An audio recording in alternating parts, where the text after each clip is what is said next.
Was it Turtle Tactics? Maybe. I might check real quick. I have the Wikipedia opened.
Welcome to day 3 of the North American Challenger Series, everyone. So glad to have you with us. It is a great weekend ahead to send someone to the North American League. I'm Jonas Willinger alongside Crow and Fellow. As you know, this is the moment we've been waiting for, well, exactly a year. An opportunity like this does not come around often. Today, we send somebody to the NAL. An amateur player can become a pro player, or a former pro player can become, once again, a pro player today as we send one team there in this upper bracket final. Guys, I mean, we talked about so much how this could mean to these players. I mean, how much they've been grinding for this, and the opportunity, as we said, John, does not come around often. An upper bracket final, you win it and you're in. It is as simple as that. We know for these teams how much they're going to invest in this match right now. It's a once-in-a-lifetime opportunity, Jonah. It's the first time for an entire team that's made it in a top 3. In Control have all 5 players that have yet to experience the T1 glory days just yet, but they've got one more shot and potentially 2 more shots at it if they don't win this best of 3 today. Their opponents that they're facing off against as well, Footlocker Finders, they have all veteran players, excluding, I believe, it's Volsper and Seiler that haven't had any T1 play, and then Mike W is on a kind of, because he played with JJ and Co. For a brief stint during the SILCQ, but not any NAL play days, whereas Bino and Packer, tons of Pro League, and for Packer, major experience as well. This is going to be a great upper final match, to say the least, Jonah. I think all of us have been covering these players for several years. I've seen almost all these players in every single element stage, if not just barely not making it into qualification, and I think Harrison could say the exact same thing. Well, right, Harrison, I mean, we've seen, and before we lock in on this match we have in front of us, I mean, we took, not just the quarterfinals to semifinals to finals now here. I mean, this has been a much longer process that resulted in this moment, taking 16 teams down to 8. Before that, we had 60 teams entering the open qualifiers. The action yesterday, though, just to recap for those of us who did not get to attend, right? It was LATAM's last hope. Keegan Co. battling it out in the lower bracket to start things off, while See You in Valhalla took down Aerial Arise in a close 2-map contest. But then, Harrison, we watched a battle play out in that lower semifinal where LATAM's last hope was able to put themselves in that lower final after a 3-map overtime affair. Yeah, this bracket has been incredibly exciting and surprising so far. I think really when I first looked at our final 8 teams, the only team that's currently in the top 3 that I expected to be here was Footlocker's Finest, because obviously, Packer and Mike W, Bino, what have you. In Control not dropping a map yet, despite not only none of them having Pro League experience, but also Millie only having 1 element under his belt, and the other 3 of the 3 Pack Runners players, Vronix, Nesta, and Logger, never playing in T2. Never even, I think, placing higher than like 7th or 8th in any big T3 league. The fact that In Control is here is incredible. And LATAM's last hope has been on a tear in the lower bracket, which I didn't expect either. In the first play day, they lost to Fisher. The only 2 teams that they beat before they beat Fury of Frogs to get here was Roth de Goat, who won 1 singular map in Swiss, and they beat F5 2-1, who finished 1-3. I did not think LATAM's last hope were going to have the kind of resurgence that they've had. I thought it was going to be Footlocker's Finest, See You in Valhalla, and Hat & Co. in our top 3, and In Control and LATAM's last hope have really showed out. Well, In Control's opponents, as you bring up, are going to have their work cut out for them just because In Control have been playing just that good. We talk Footlocker's Finest for a moment, John, because this is a team that, yes, as Harrison said, you could have predicted to be in this position given the talent that they have, but it has been a fight. It has not been an easy road. The contest in the upper bracket semifinal against See You in Valhalla just showed us the parity here, the depth that we have in front of us in this bracket, but they were able to come out ahead and now have a chance to kind of lay down the law against an In Control team that has yet to be truly tested. Yeah, we saw In Control having a lot of resilience against Aerial Arise's aggressive play style, but Foot Locker's Finest just brings that to a new level. They won 7-1 on Lair just 2 days ago against CU and Valhalla. One of the best looking teams on paper alone. You've got Asian and Rice, tons of Pro League experience. The rest of that team, Alex and Epic, they did phenomenal yesterday too. Even Eli had some pretty good moments as well on support. So that entire team getting the lights snuffed out of them on map 1 was really impressive for them. Having, a couple of ups and downs on Consulate, not winning a single attack. They'll probably just ban that map today in the best of 3. And then the final showing of Fortress, that was at the skin of their teeth, but they still, again, just had some great execute, some good last minute calls, spotting the opportunity to go in for those plants, notice mistakes. Having an entire team of In Control with little to no Pro League experience, there's going to be a lot of opportunities for, players like Packer to notice a gap in sight and try to take that aggressive role to get in and plant. They're going to be able to have someone go in on a lurk and try to find success there. So In Control Nation, yes, they've looked great throughout the entirety of this bracket, but they're going to have to keep up that positive outlook, because if they make mistakes, this team of veterans will catch them off guard with it. But they have been surrounded by veteran teams, In Control that is, this entire time. And for the most part, well, exclusively, they have not had much difficulty. They were the strongest team coming out of Swiss, the strongest performing team so far in this bracket. Harrison, when we say this team has barely any T1 experience, that's not quite true. They have none, right? Barely any T2 experience even at times. Players who are coming out of the woodwork after maybe a little bit of time back, retired for a moment or two, right? So you're seeing a roster that is not supposed to be performing this well, and yet here they are with a single best of 3 standing between them and getting into the NAL. Yeah, it's pretty absurd that we could see a team made up of, again, 3 guys who have never done anything join TrevMac and are all of a sudden like world eaters in T2. If they're and I know there's been a lot of doubt too. There's been a lot of rumblings about the fact that the people that In Control beat in Swiss stage, they beat Fisher College, who ended up not winning a single map in playoffs. They beat F5, who ended up kind of crashing and burning, only winning like 3 maps, only winning 5 maps across Swiss stage and going down 1-3.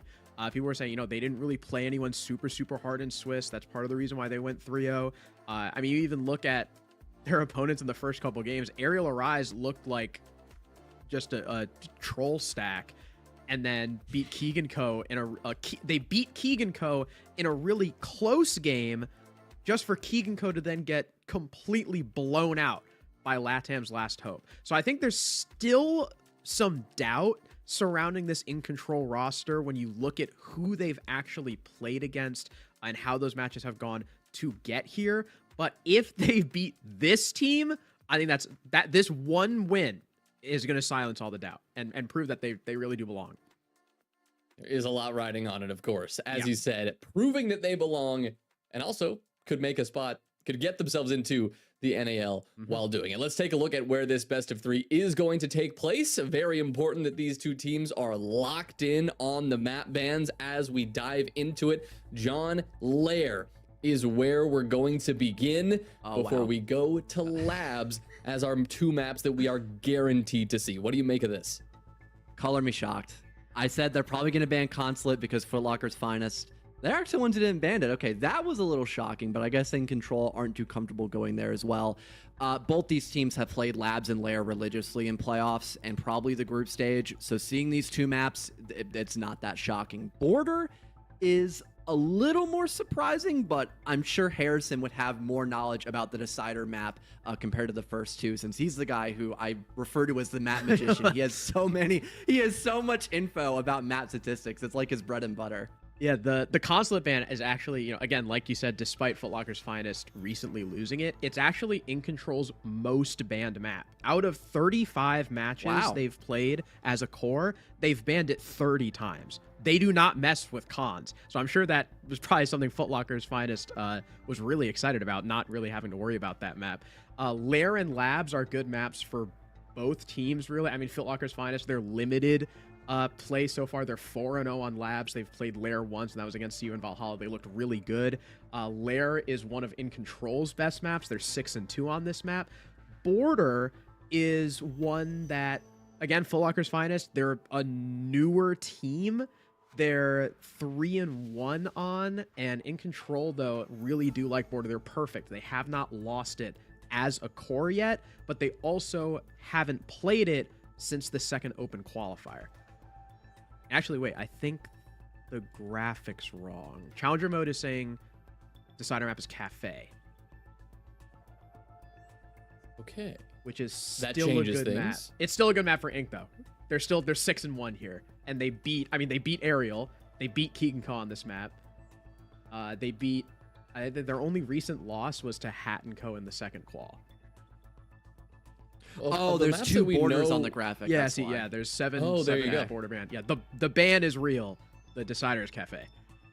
Okay. Decider is Cafe. But of the maps that we know we're going to see, Lair and Labs, John. Labs, at least, In Control played and won in both of the first 2 rounds of the bracket here. We haven't seen them play Lair, at least, yet. Oh, no, we did. We also saw them play Keegan Co against Lair. So, In Control, a lot of reps on these maps recently, and a lot of success for a team that we're wondering, have they been tested yet? It feels like this is a great place for them to start that.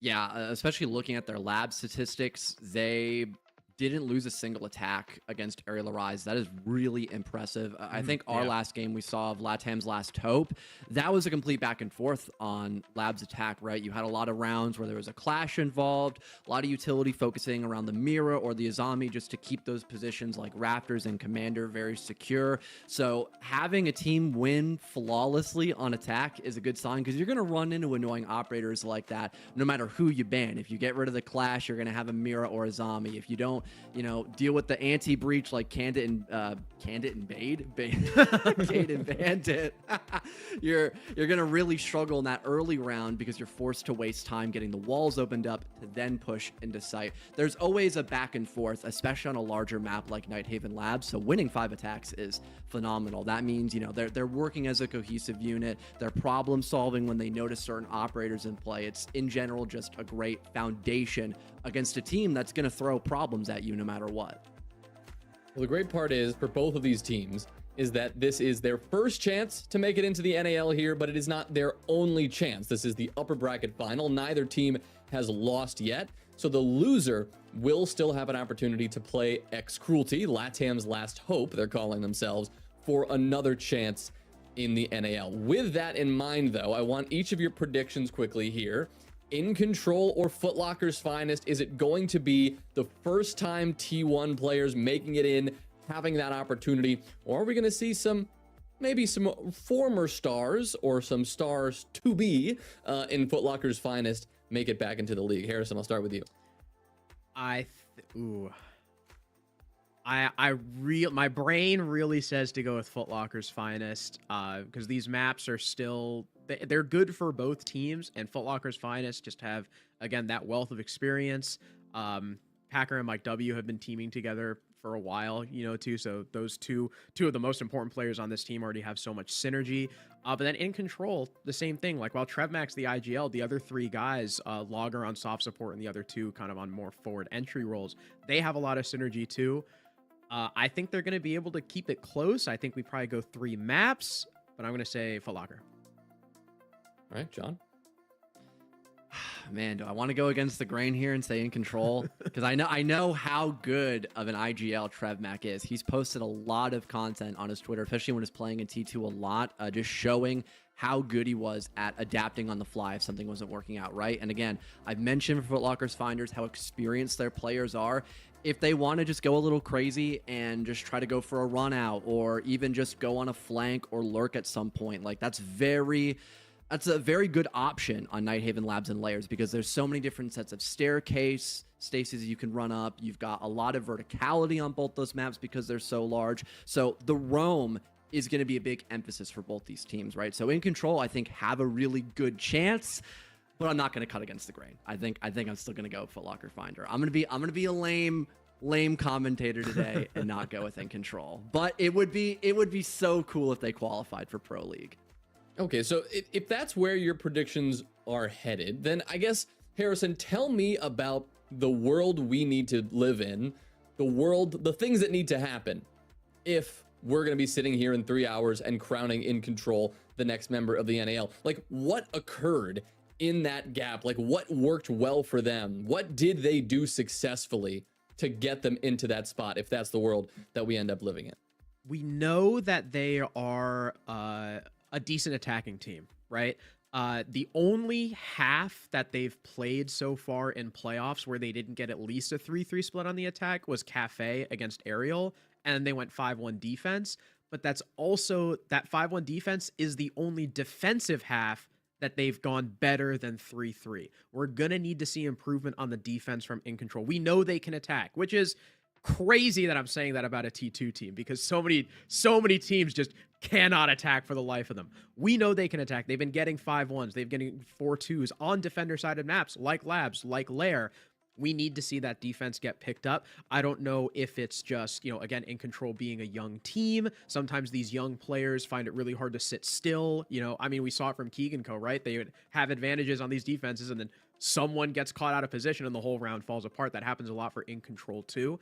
And Foot Locker's finest, again, with the wealth of experience they have, they're also no slouches on the attack, and they've been better defensively. So if In Control want to win this series, we need to see 4-2. Like 3-3 is just, I don't think is going to cut it. All right, fair enough then. We'll flip it around. John, if we're going to see that victory that you potentially predict here, right? If we see that experience prevail over the young guns, where is that emphasis going to have been? Where is it going to need to be for Foot Locker's finest to stop a team that has been on such a roll so far? I would say for In Control, Harrison mentioned the defense a lot. I'd have to probably go with still keeping that composure on attack too. That's been their strong point as of right now. They have to still keep that momentum too. Not forgetting to use utility, not forgetting to drone in your teammates, not forgetting that buddy and trade system, because when you have a lot of different things happening that the defenders are doing, it might overcomplicate your attack. You might get confused about what's the more important thing to clear out of these two positions. We don't know if there's a flank. Do we have someone watching that? You need to keep a level head against an experienced team like Foot Locker Finders. That is the bottom line, because again, they're going to throw everything and maybe even the kitchen sink at you on maps like Nighthaven Labs and Lair.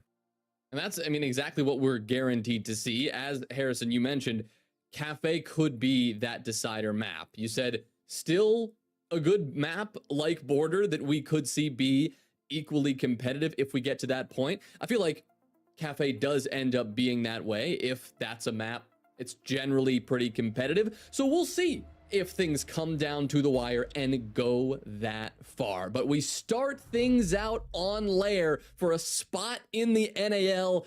In Control and Foot Locker's finest go up in a 1v1 best of 3 to see who can take the win. Guys, thank you so much, Jonah. And like we've mentioned too, whoever loses this game still has another chance against LATAM's Last Hope. But obviously, they would like to just be one and done here. In Control, this is, I believe, their map pick. Let me double check. It is. Lair is their map pick. Makes sense again, like I had mentioned. They've played this map a pretty decent bit. They're 6-2 on it. Most recently, they beat Fisher 7-1. They beat Keegan Co. 8-6 yesterday, or rather the day before, on the 12th.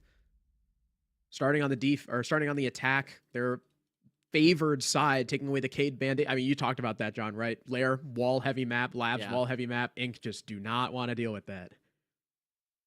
I did originally say bait and candid, so I get technically not, but that was still pretty funny.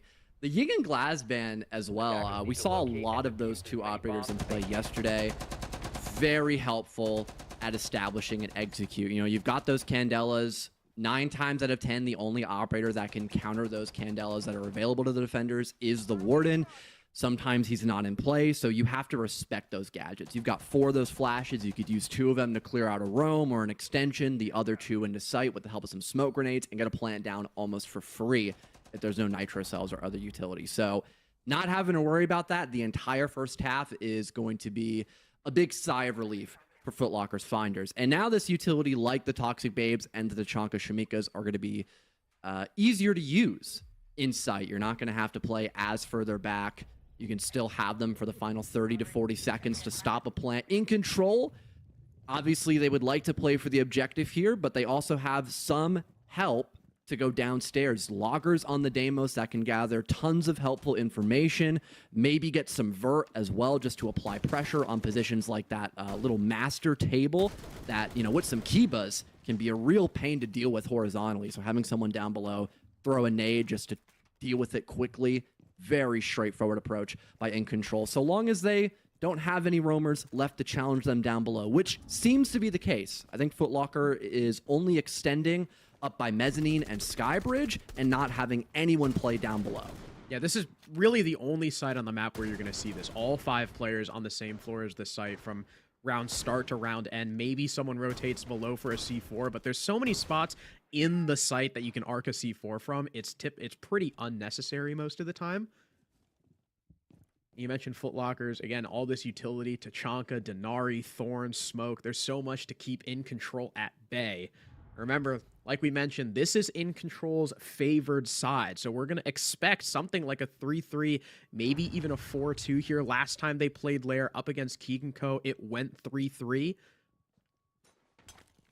So that's what that's what I imagine they're gunning for, because again, they need all the points they can get before we see them swap to defense. I believe that drone spotted Packer earlier by Bunk Hallway. Still lingering in that first floor. Packer could obviously try to apply some pressure here, assisting Mike W on the main stairs near Mezzanine. And it seems like there's someone bathroom as well. So Mike W could get 3-2-1. So hopefully he'll be able to utilize those Toxic Babes to cut off one of the 2 attack points that In Control are going for. Nesta no longer having those grenades might require Logger to sacrifice his, but Millie just walked down Mez Hall. They already had operation control, and there was no one from site holding off that position, giving In Control an easy entry. But look at this. There's a lack of a flank. Watch, Packer walks up main for free, scoring 2 kills and tying up the man count as Millie shuts him down before the Denari can score a triple kill. All of a sudden, we've gone from a 5 versus 5 to now 3-on-3 with just 30 seconds left. And although Mike W has no more utility as he's dead, Bino is alive with the Tachanka. They could still stop this plant.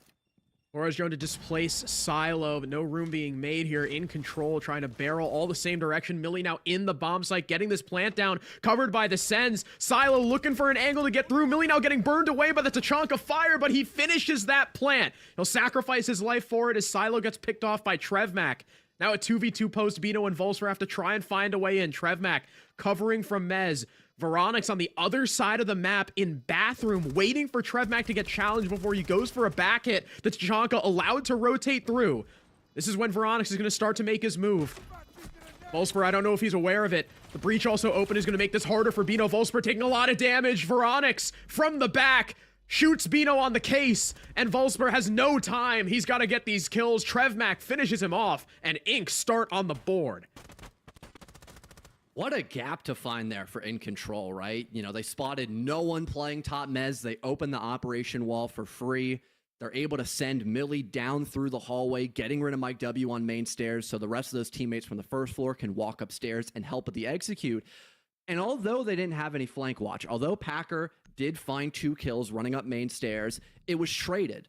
Now we're at equilibrium in a 3v3. What tools do we have to get into the bomb site? We have the ROU. You now cut the bomb site literally in half and deny any info that Foot Lockers could have used to detect where the plant was going down. They immediately assumed it was going off by default near the back wall leading into Mez Hall. That's where Bino uses his Tachanka fire, but that wasn't where In Control were planting. Instead, once they had desk control, they used that ROU to send the Flores deep into sight and planting behind that safe coverage of the ROU, giving In Control the post-plant position and site control, forcing a retake from Foot Lockers in that 2 versus 2, which was so well spotted by In Control. That info, detecting the initial entry, detecting that weak point, and detecting the lack of site coverage besides the Tachanka. That is the start In Control needed for this best-of-3 series. And also, they probably, well, I guess Warden doesn't counter the RRU anymore, but I guess they noticed a lack of other utility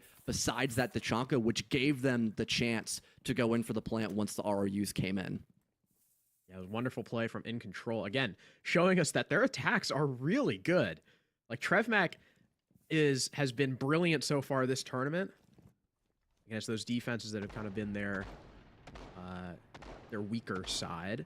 Ink starting with a horizontal. You got Veronix opening that warehouse door.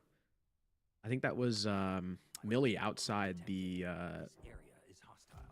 warehouse wall. He was outside that warehouse door. And he gets the first kill, sneaking in, taking Volsper off the board. That's Denari dead. Luckily, his utility's likely already down, so you're really just losing a body, but still, Volsper has been a highlight player for Foot Locker's finest so far this tournament. Nesta continuing to try and hunt down this roamer. Silo upstairs with him. Logger droning in for support. And Silo really has no help. He's just alone here. Everybody else is downstairs. If In Control get a good enough spot on this guy, he's a castle with no utility. He'll just be a sitting duck. I think that's what Nesta's purpose is. Again, you can, for Solid Snake Scanner, you can see everybody that's on the same floor as you in a certain, vicinity.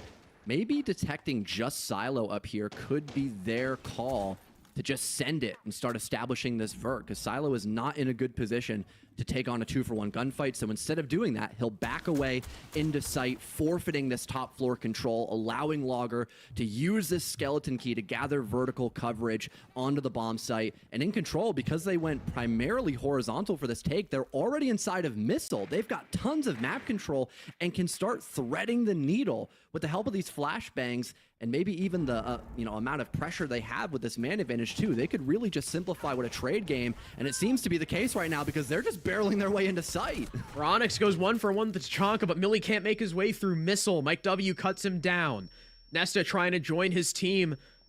The vert from Logger, not able to find this player just on the other side of the door.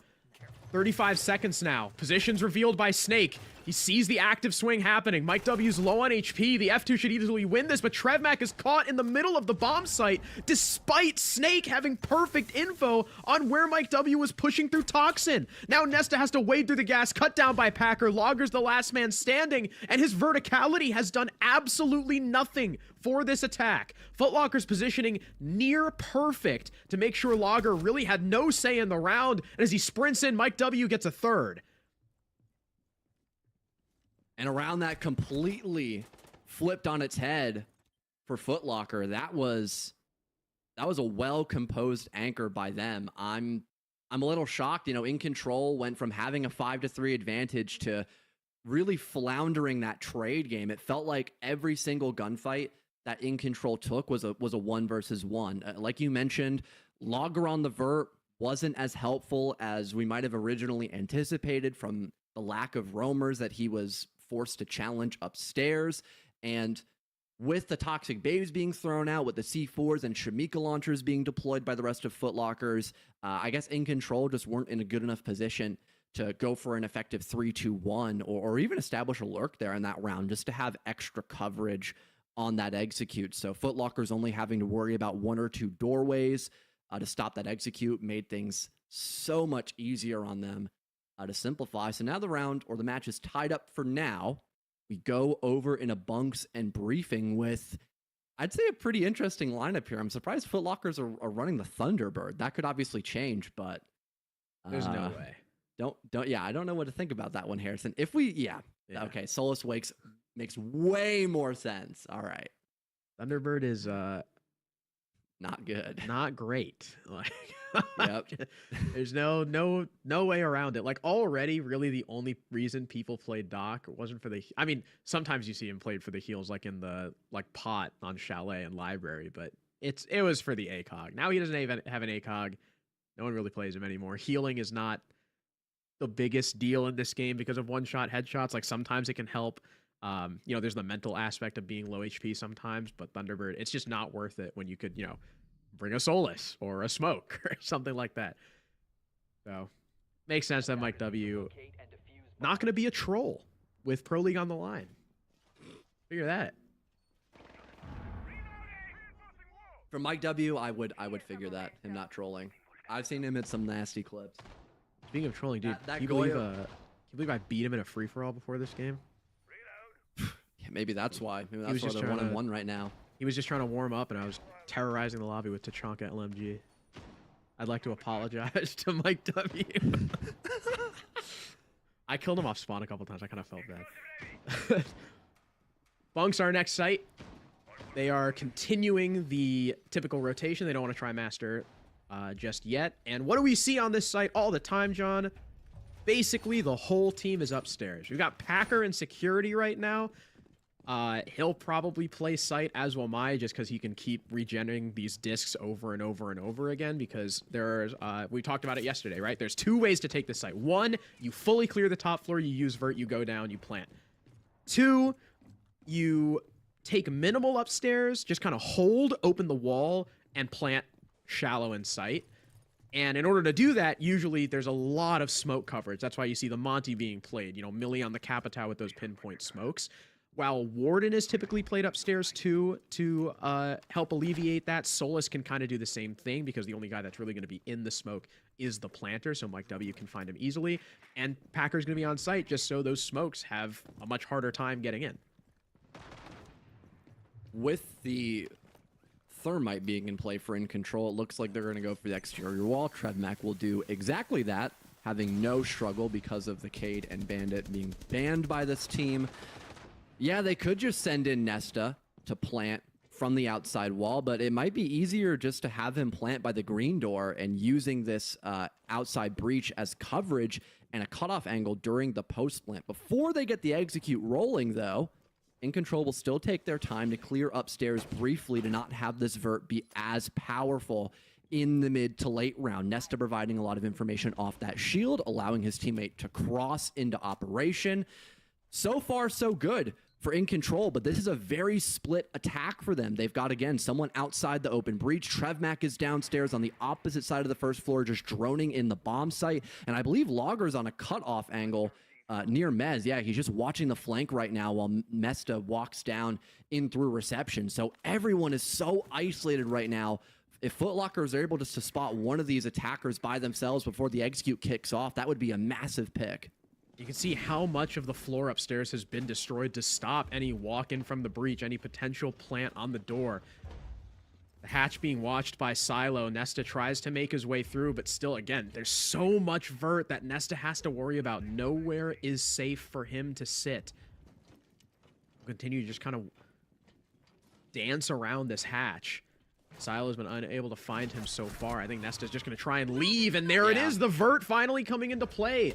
Nesta being alone, really punishing the team here. Now you've got no more shield. Silo is yet to be cleared. Maybe someone can hit a walk upstairs, but this is just going to herald the push from the attack. They'll just try to go in. Silo's good for yet another kill, but Trevmac's in the middle of the site, and the plant is going down from Millie, suddenly stopped by Silo, who gets a third, and Bino and Volsper able to clean up the rest of the round. One upstairs, one dying to the smoke, and it's a 2-1 lead for Footlocker's finest. Yeah, I really don't know why you'd send Nesta in by himself through there. That's especially without anyone pressuring the top floor until the Montaigne had already died. It probably would have been better just to have the Montaigne upstairs with his teammates, you know, continuing to provide that information, maybe set someone up to try to breach through some of the extension above, or use the Montaigne again as kind of just a barrier so you can then cross into the first floor and go for an execute because you already had the back wall breached open as an entryway into site. It just, again, In Control felt very split off from one another. So the moment you notice someone's isolated, you just take that gunfight, and now you've lost one of your critical operators. You lose a cutoff angle. You lose that shield, which is what happened in the round. You lose the Capitao, which is one of your only space makers in that round besides the shield. So a lot of weak points there. Detected by Footlockers and capitalized on by the defense. Now they'll go back upstairs into Master with a fairly similar lineup, but now they have Mike W on the Jaeger on top of a Goyo played by Packer instead of Denari. So maybe expecting, you know, that ranged utility like the Selma charges, maybe expecting some frag grenades to be tossed up into sight.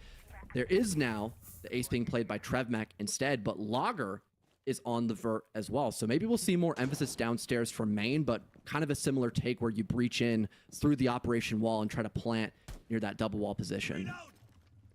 The Finka pick is interesting for Millie too. Maybe, you know, again, seeing that the Tachanka and the Goyo are their only sources of plant denial. The Tachanka fire is not very large, so if you have enough health, you can just sprint through it. So with a Finka boost, I think the boost itself can absorb all of or most of that damage. So, you know, with, again, Millie dying to get that plant down, the Finka just gives you a little bit more survivability there.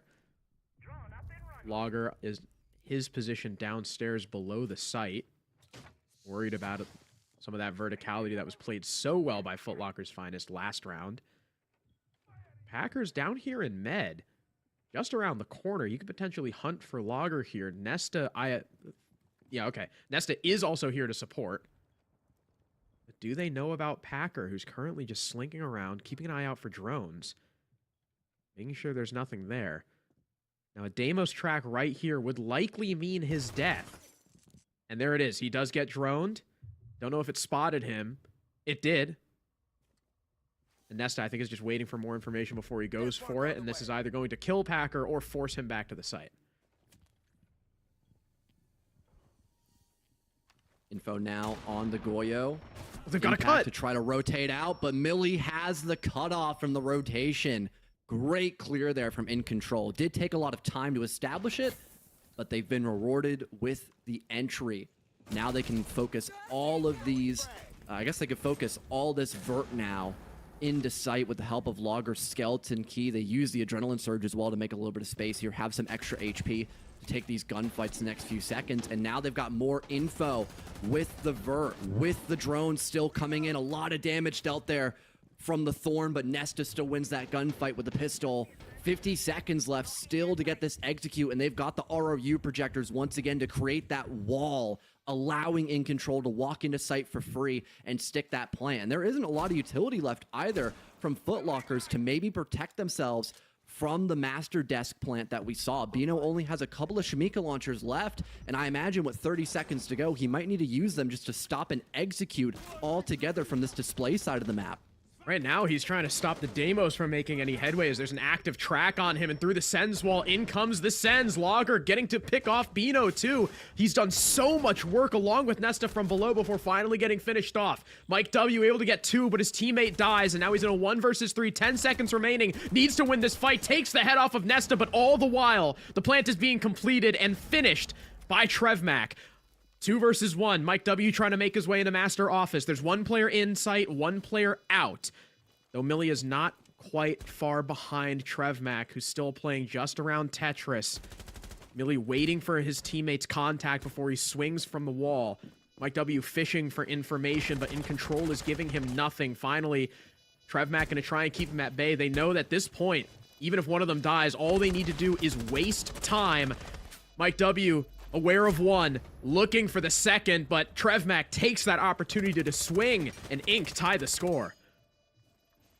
A great round for In Control, adapting well to what Foot Lockers had brought to the table. You know, round number 1, they still won, but they picked up a couple of notes. They noticed that Packer was alone on that roam in the first floor, so they tripled down on playing underneath. You know, they still bring out the Deimos for those Death Mark trackers, but they also send in Millie to help lurk throughout that roam clear, and Lager to help as another body. And additionally, once they deal with Packer, he can get Vert to clear out some of those power positions upstairs. Again, a lot of that flooring is soft, making it a day at the shooting range for someone like Lager, who can open expose those key spots that In Control might have initially struggled with dealing with without the help of that vertical. So they win the first entry fight, isolating that roamer downstairs. They pick apart the extensions against Volsper, who is still kind of lingering by that miniature room upstairs. And they use the ROU projectors to cut off Bino, so he's also isolated. They turn to 5-on-5 into a 5 versus 2 with every single fight being either a 2v1 or a 3v1. Perfect job isolating those defenders there by In Control. But now we go back down to the basement where Foot Lockers basically did the same thing to In Control, where they were able to utilize those Toxic Babes, bring out the Tachanka fire to funnel In Control into those really challenging angles that Foot Lockers had, but with the help of this blitz, it might not be as easy for Foot Lockers to take some of those engagements. And this is also where In Control's ban comes into play, the Mira. This is the only site that Foot Locker's Finest played her, and she was another really crucial part of that defense. In Control, you know, one of the reasons why Foot Locker's Finest, in addition to the Tachanka and all that area denial, were able to take the fight so easily were those really well-placed Mira windows that Logger just could not seem to deny from the vertical. There's a harder warehouse hold here, and Nesta already barreling through storage, takes down Mike W. No response just yet from the defense, but Veronix ends up dying to Volsper. Sight control, though, in the hands of the attack. Logger taking some damage to a player in split, but Nesta finds a second on this blitz. Another nade to keep this player at bay. Logger just needs to delay for as long as possible, but Veronix, he was the man with the case. Where did he die? No one's picked it up yet. Bino, though, trapped in barrels, gets hunted down like a dog and finished off by Millie. Nowhere for him to go. Still, case not recovered.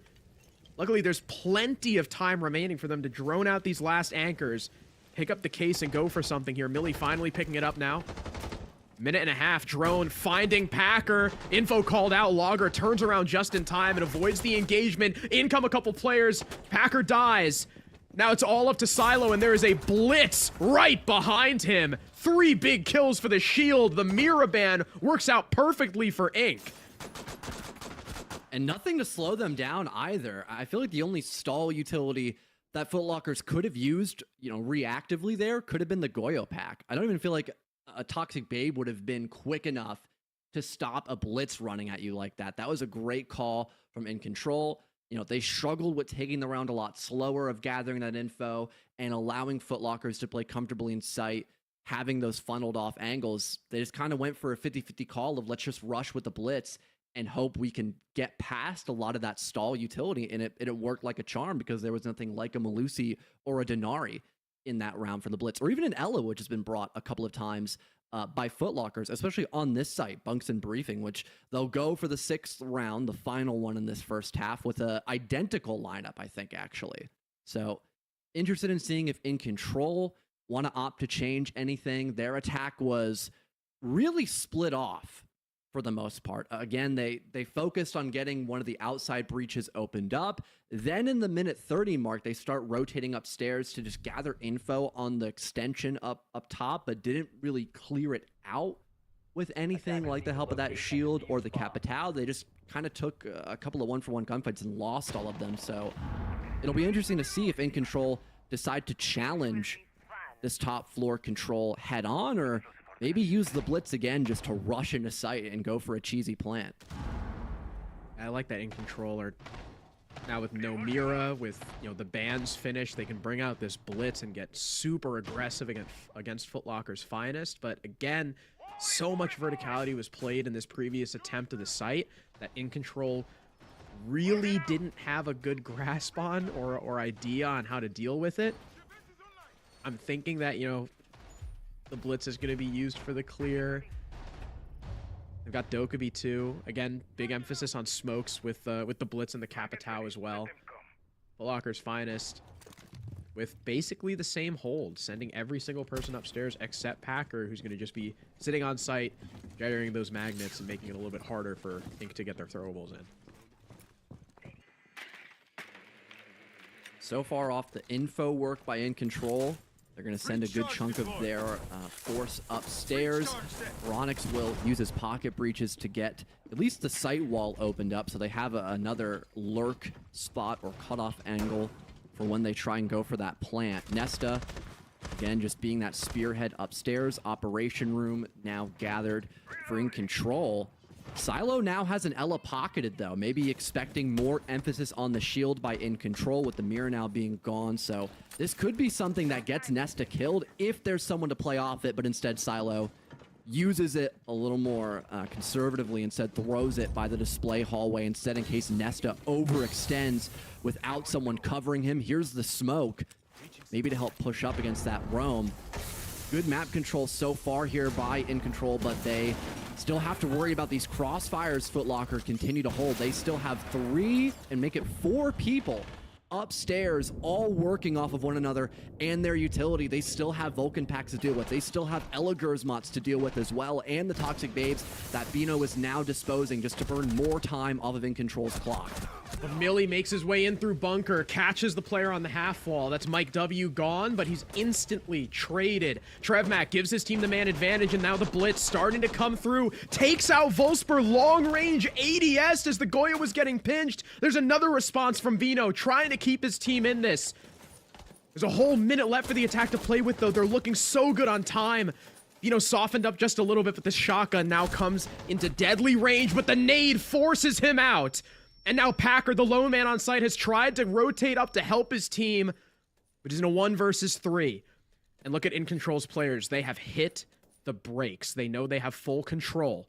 Trevmac now droning. They want to spot this last player before they go for anything. They don't want to give Packer any room to clutch. And the Capitão may hear him through that barbed wire. The pre-fire works out for Veronix. And In Control take a 4-2 attacking half. And again, In Control using everything in their wheelhouse to secure that top floor clear. They had the Ace Selmas opening up that single wall, and even dealing with a good part of security as well. They had the nades to make space. They had the firebolts on Capitão to stop Footlockers from re-swinging for that trade game. They had Nesta to make tons of space with that blitz. And although they did get rid of blitz, it was a 1-for-1. In Control made so much space to get there, it basically forced Footlockers to either play for their life or try to get out of the top floor to play for site, where 90% of their utility was for that top floor. And now, if you give up your extension, all that vert you were setting up to stop the plant is now turned against you. So you really can't even play in sight that safely. Not to mention the Capitão opened up the breach from downstairs at the very beginning of the round too. So they would have been cut off by someone on a rotate late round. So they were kind of forced to play for their life. And because again, In Control pushed so far up with their utility to go for gunfights, they were in a much better position to swing for the fences there. That was a well-needed 4-2 half for In Control's attack. They'll start off on Master and Offices, similar to what Footlockers had gone for, but they have the Banshee, which I think is a great idea because like Footlockers on their defensive half, they're going for the Glaz and Ying ban. That leaves every single shield operator available for Footlockers. So I think Banshee, the Banshees here from Malusi could be a great tool at not just gathering info, but also making those shields a little bit more challenging to use. We also have the same exact bans for both teams. It's Cade Bandit for the defense, Glaz Ying for the attack. We didn't really talk about the attacking bans last half, so we can touch on that now. We talked about how Bandit and Cade are very powerful because this is a very wall-centric map, very roomy map. It's kind of the same thing with Glaz and Ying, right? There's a lot of rooms, and the more enclosed the space, the stronger that Ying tends to be because those flashes, need to cover less ground to flash out a whole room. And sometimes those smaller rooms also lend itself to smoke play because the smaller the room, the more coverage a single smoke grenade gets. And again, you play a lot around walls, you play a lot around external breaches, and Glaz is just so good for covering plants. Early into the building is Footlocker's finest, looking to hunt down this player Medic. They know he's there. Millie already now droned out. C4 primed. He's feeling a bit claustrophobic. There's multiple players heading towards his position. And Mike W was. He's now just happy to sit back and hold, maybe thinking, you know what? We're just going to leave this guy there. There's not a whole lot he's going to do. He does have a C4, though. Well, if Millie is left unchecked, he can maybe stay down below and chuck out a Nitrocell off of some info. Maybe try to flank up a staircase. We'll see how that position for Millie pans out in the late round, because right now, Footlockers, as you mentioned, kind of ignoring him, focusing on still clearing out, the op side of the map. They've got some info with these Deathmark trackers. Now Packer will go downstairs. Maybe he'll be tasked with hunting down this mute they've already gathered info on, or hopefully he won't forget about it in the final 90 seconds of this round. It is a very slow start, shockingly, for Footlockers. I am surprised that they haven't been applying more pressure into sight right now. They've got a lot of those frag grenades still left, 8 in total, and still 3 left. in the end part of this round. And now Packer, instead of trying to clear out that mute, will instead creep his way from the sky bridge side of the map closer towards the R6 room. Maybe as a lurk off of a well-timed lion scan, but those mute jammers might not gather a lot of information. C4! There's that C4 that we were worried about, Harrison. He's literally stuck in med room. You have a drone. You've got to deal with this guy. If you don't check him, he will punish you for this. Packer at least gets one to try and stabilize this wound, but that was a massive 2K for Millie downstairs. Yeah, not only does it give his team the man advantage, but the Lion and the Thermite getting killed is massive. That means I think Bunker is going to be staying closed, and Millie finds another on Packer, who is attempting to hunt him down. Millie has been a star this map for this team, and Mike W's nade does not give him the jump in. It's all down to Bino, who gets another, but Nesta cleans up the round. In control, are feeling good. I am so shocked. You have a Dame. You have 8 nades.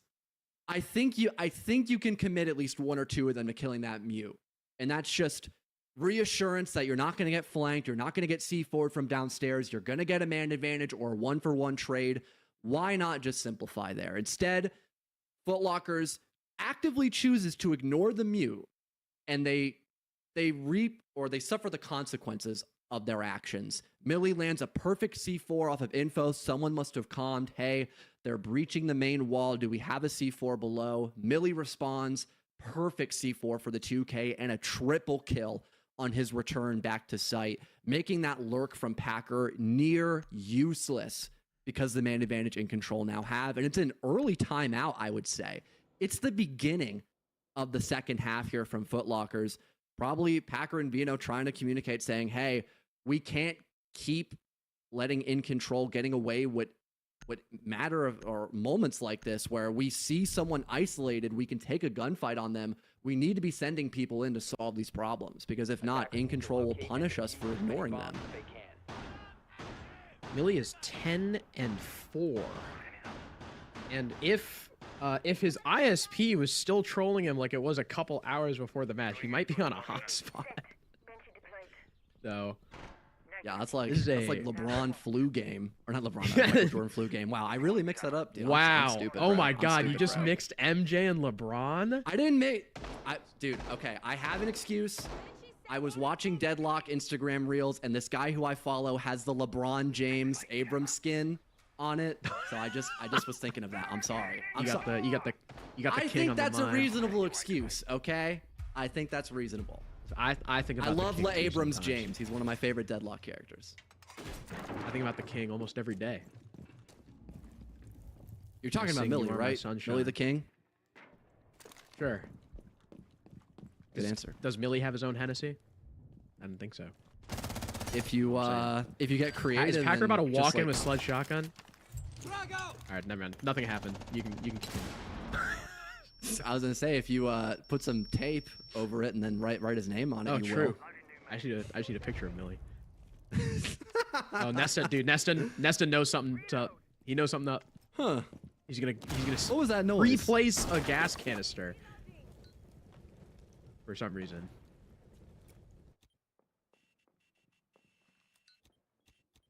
I also see an attacker entering through warehouse. Surprised there's no... Oh, no, there is a roam. They got Logger and Millie upstairs. And if they're uncleared, because everyone on Footlockers right now is in the basement.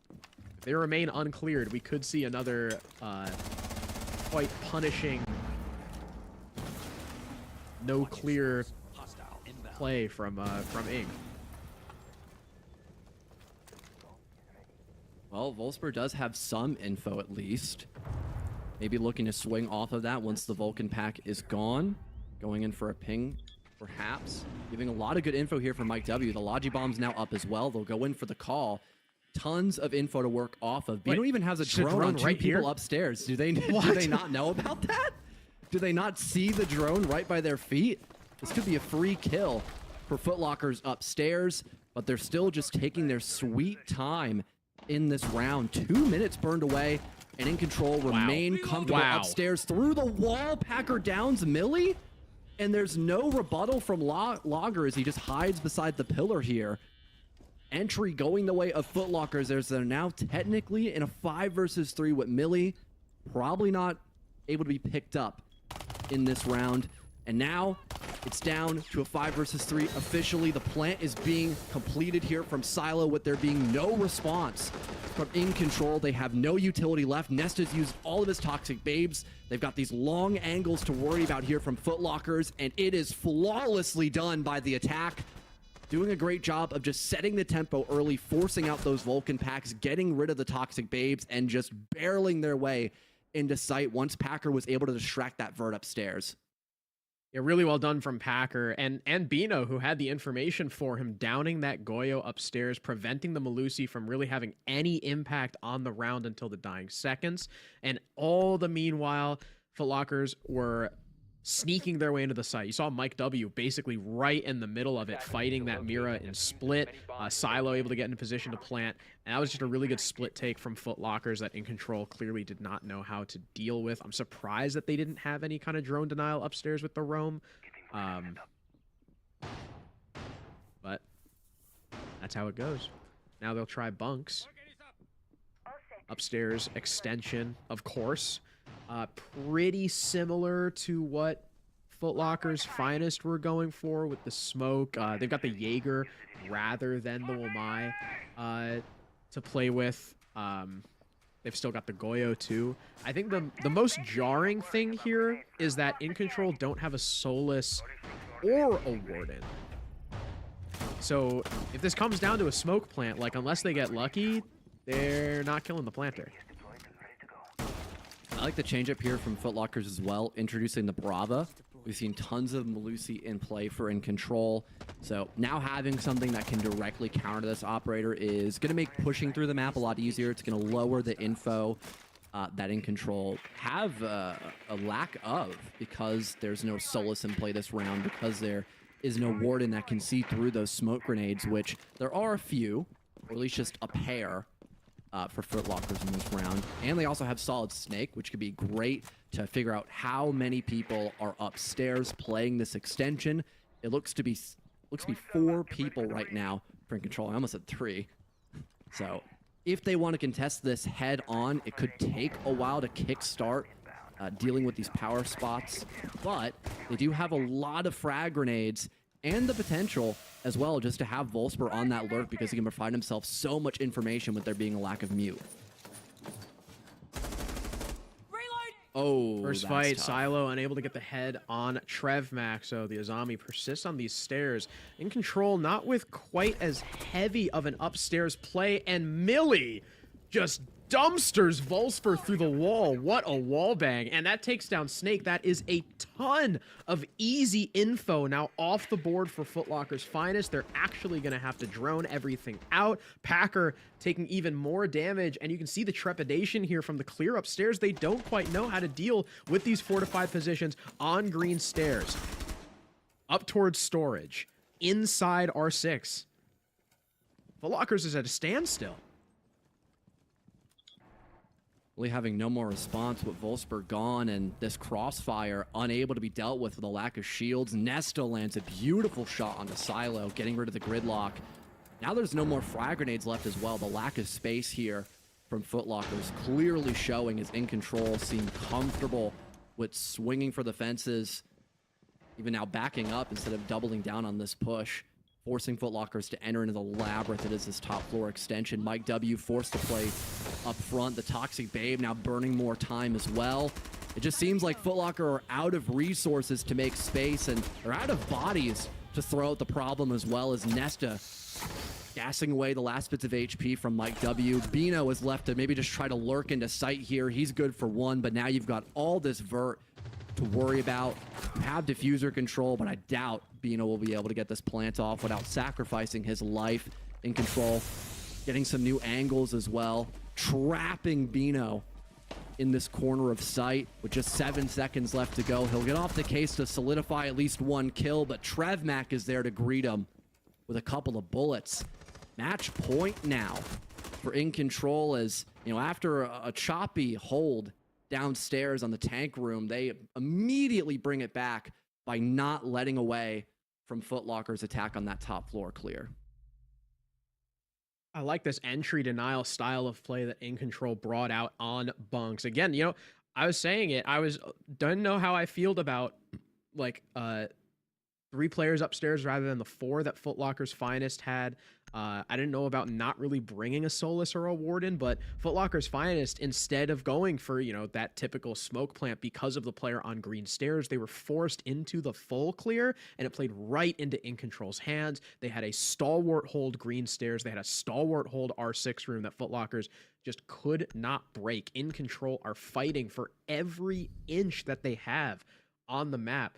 In that past round, and now they are 1 round away from being 1 map away from Pro League. And John, Dokubi's gotten banned, Azami's been banned, and that is when In Control pick the Clash. How many times do we see that? We saw it twice yesterday. It was Latam's Last Hope and Valhalla picking the Clash after the last ban. I'm kind of happy to see it again. You know, Foot Lockers, they haven't brought out a lot of shields, but with all 3 being available after Azami's ban, doesn't hurt to bring her. Foot Lockers, I think they noticed the Clash, which is why Silo is on Nomad. We haven't seen a lot of flanks, unless you want to include Millie getting that 2K C4 from downstairs. So I think they just want the air jabs to help kind of force Nesta to fall back. But now you have Jaeger as well from Ronix. So they're going to have to burn those before actually deploying the air jabs to deal with that Clash. Packer, once again, is on the demos. We could see him probably lurking again and maybe trying to get some vert downstairs. Yeah, I don't know how confident I feel for Foot Lockers right now. It seems like they have a lot of tools, but, you know, other than maybe the Grim or the Nomad, not anything that I would say is overtly powerful, I guess. You know, Bino could be really helpful for breaking some utility like the barbed wire, but with there being a mute on the board, it's like, how effective can these Roteros really be? I feel like a set of nades might have been more helpful here besides Packers. I think the problem too is that with only 1 hard breacher and no hard breach charge, you're gonna see this push either be you know, from Skybridge into site or from bunker into site. Probably not both, and that means there's so many really safe spots for Nesta to sit and play this Clash, and you really just have Nomad to deal with it. Silo is saving all 3 jabs. Now first one goes out.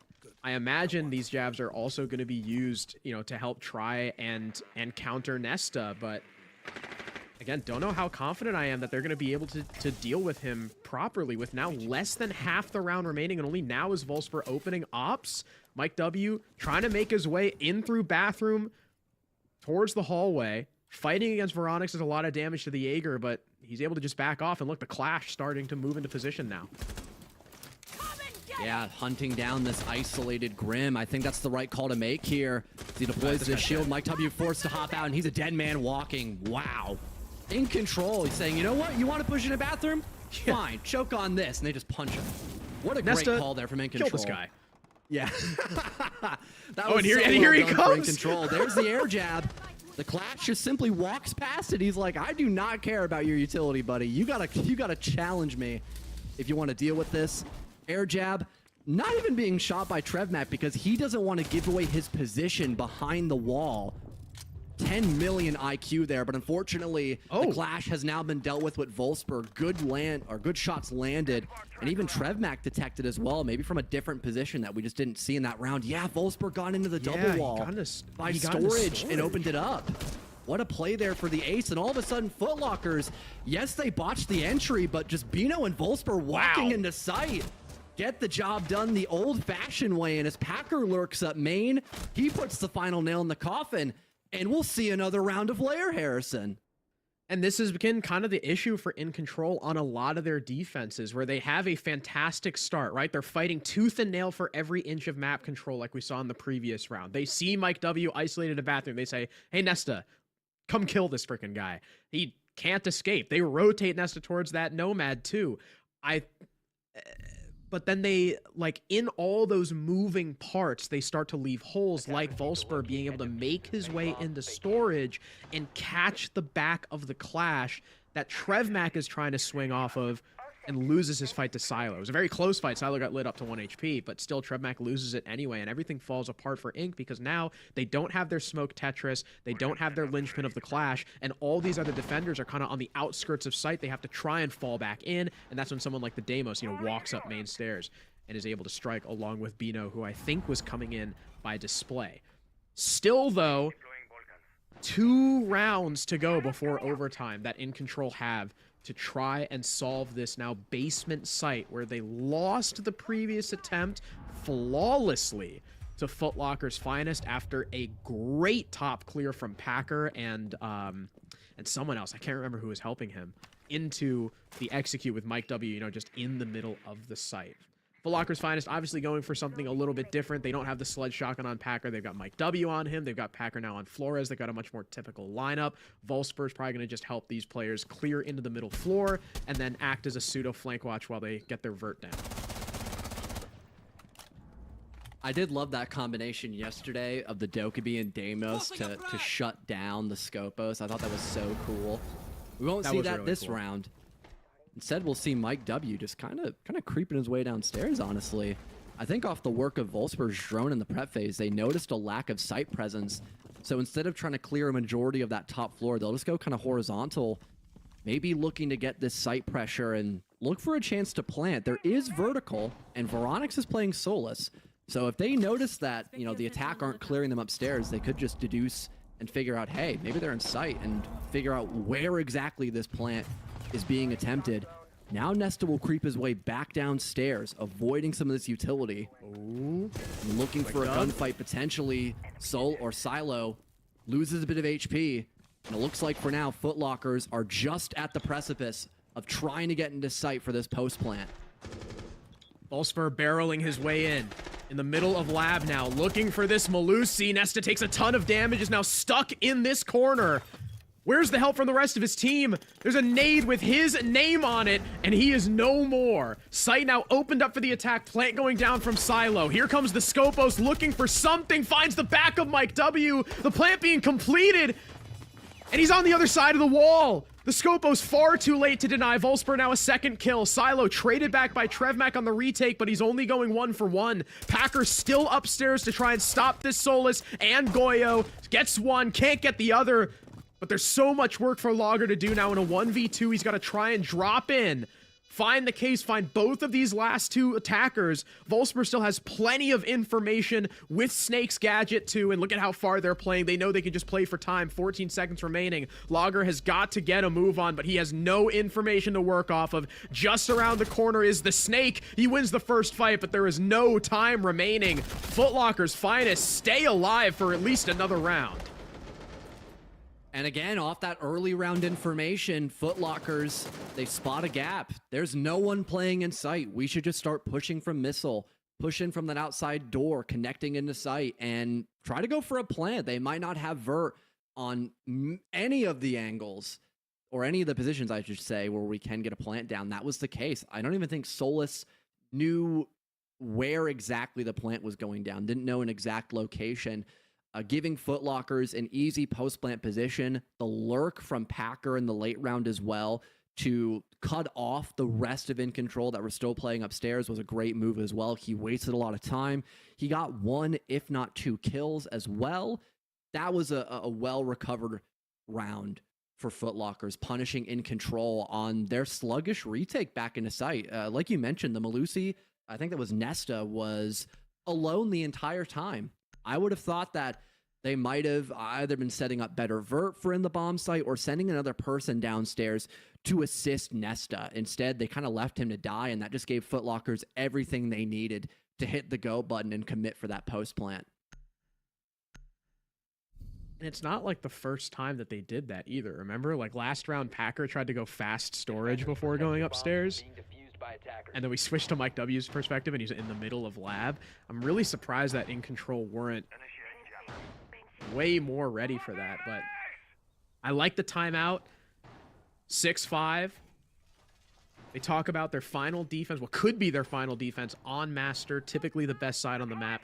They're rocking the Clash once again. That looked like it was really going to work out for them. They started hot with that opening kill onto Mike W. They were stalling the push from display side, or sorry, from Skybridge side with that Clash again. And then things fell apart when Volsper was able to sneak through. The lineup, nearly identical. They've really just dropped the Jaeger for a Thorn, seeing that throwables maybe not the biggest deal here. Now you've got some extra traps. Locker's Finest, on the other hand, also pretty similar. They've dropped the Flores. Or sorry, I was looking at the wrong round. It's not similar. They have got Sledge and Sens Shotgun. now. Yep. They've got another set of grenades, which I think is a well-needed adjustment. And they have Mike W with pocket EMPs. He could just EMP either a Banshee or the Clash Shield and then just fight her with the shotgun close quarters. That could be a very bold move. If it's one with Mike W doing this, I trust it. And he can power clear the storage guy with my his goodness, the Mossberg, Thorn? which he might not be expecting. What a play from Mike W, just holding W in a storage. It's in the name. You got to expect it here in Control, as you've now lost your smoke in under 30 seconds, and you're mute from Bino's cutoff. Completely catching in Control by surprise. This might be overtime territory if Footlockers can keep this man advantage, but Locker will stabilize. Mike W is now gone. There's your surprise shotgun and your pocket EMPs, but you still have an air jab from Silo and a set of nades from Packer. So Nesta can be punished if he overextends himself. This might be a more reserved showing of the Clash just to gather info and figure out if anyone is vulnerable to a 2-to-1 swing perhaps. But it seems like everybody on Footlockers is either playing together or just setting up this vert downstairs while gathering info. If Volsper can land a well-timed ping onto someone like the Clash or someone playing around her, that could be Packer's moment to strike here with these Deathmark trackers for a kill. He's got two more. He'll continue to track these players. Now the Clash is the target, keeping him mobile, but Nesta destroyed from below. A 4-2 advantage. Overtime seems to be in the cards. Now Malusi getting targeted. Logger's position broadcasted by Packer. His only teammate, Veronix, 1 HP basically against any of these attacking weapons. Malusi spots that Packer's trying to go main stairs. The display barb now being hit, and the plant started by Silo under the cover of Sens. Volsper takes down Veronix, is all up to Logger. Plant now completed. And he loses his fight to the crossfire in display. Footlocker's Finest take in Control by surprise for yet another round and push us to OT. In such a creative way as well, Harrison. You know, we saw a totally different lineup from them. You bring out an extra set of nades and you bring Mike W with pocket EMPs and a shotgun. If there's any utility that's thrown at him, he can instantly throw a pocket EMP, disable it, and close the gap with that Mossberg. And although he didn't get rid of the Clash, he got rid of one of the most important operators in that round for stall, which was the smoke. Now you've got storage control. Now you have an angle into sight that, I don't remember who it was, but the Sens with the DMR was Bino. That's who it was. It was Bino holding that cutoff angle, also getting a kill. And now you've got a 4 versus 3 with tons of map control and nobody roaming downstairs because In Control opted to go for the strat of anchoring with that Clash. So now Packer has free range to gather info from his teammates' drones, from his own drones, to use his Deathmark tracker for a kill. They Deathmark ping Nesta, and now your win condition is also gone at a man disadvantage. That was a very well-adapted round by Footlockers. They got rid of every problem they faced the first time attacking that bomb site and made it a weakness for In Control to guarantee overtime. And now we're going back to bunks for In Control Nation, which they did win last time off of a well-defended top floor. Footlockers just looked kind of aimless when they were walking upstairs. So I am a little concerned, you know, if they don't have another good strategy, since their lineup is near identical to what we saw last time, if they're going to struggle once again with dealing with the extension above. But at least they have info that, hey, somebody's upstairs. You know, that Twitch drone at least got rid of some cameras and did notice the top floor presence. And In Control are giving them a completely different look to this defense. There's no more green hold. There's no player actually, except for Nesta on the bomb site. They're bringing the Warden now as well as Amira. And Anchor is the man with the first kill. Mike W maybe trying to go quickly in with the snake, gets his head taken off. And In Control start with a man advantage. And again, on a defense that Footlockers have not seen yet in this match. The Mira is new. The Warden is new. The only operator that's the same from their previous hold is the Smoke. Mike W hoping he could maybe go for the same strat of just catching someone off guard for a fast play. Didn't really pan out for him in this round. Footlockers already on the back foot here, no pun intended. They'll still try to deal with this extension up above as Millie just trying to bait out some shots, perhaps. I think he knows Silo is close, but he doesn't know where exactly the gridlock is from Skybridge. And obviously, he'll want to take this fight any day of the week with the shotgun close quarters. Just waiting for the perfect moment or waiting for an audio call, perhaps. But this is just benefiting In Control. They already have the man advantage. They're still playing upstairs with all this vertical. They've now lost the man advantage from Bino. He'll maybe try to utilize this ROU to get into sight and have Wolfsburg go in for a plant. But again, all this vertical, if they hear the plant go down, they could throw a Toxic Babe or a Nitro Cell and at least destroy that ROU to kill someone trying to play for the post plant here. I think Millie needs to swap with someone like Lager or Trevmac because he needs to be here to stop the plant. Bino's getting it down through those sense walls. No. Millie's loses his fight to Silo, and the plant gets completed. They just had nothing to stop it. Veronix taking the shield instead of the C4 had no tools. There's no one with impacts either to get rid of the sense wall, and the Smoke was not in a position to simply throw a gas canister at the wall and stop the plant just with his area of effect. And now Silo is stopping both of these defenders from retaking Skybridge. There's a ton of damage being done by those gridlocked tracks. Lager takes out one, but Wolfsburg very quickly cleans house. And mispositioning from In Control cost them the first defense. The saying goes, right place at the right time. Nobody on In Control was in the right place to stop that execute. You were 100% right on that call, Harrison. You know, Silo is blocking off Millie, who's the Smoke.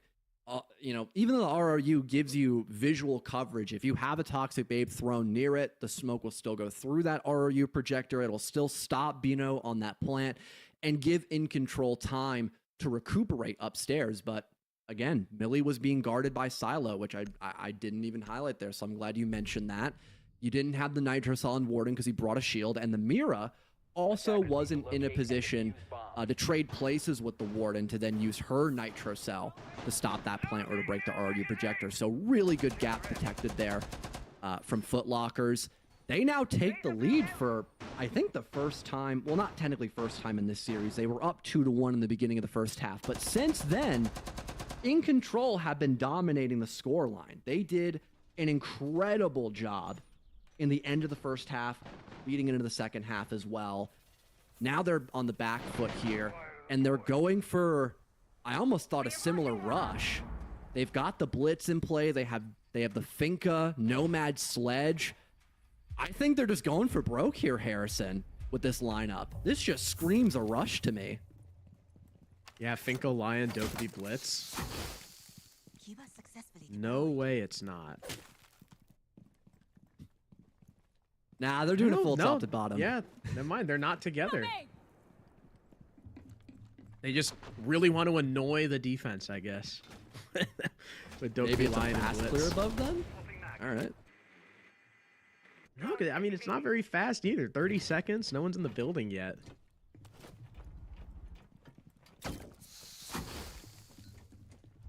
The last time they attacked Lab was round 5, where they did go for a really fast play, you know, with that Blitz. Through storage, I think it was. Nesta got 3. It's Trevmac on Blitz this time.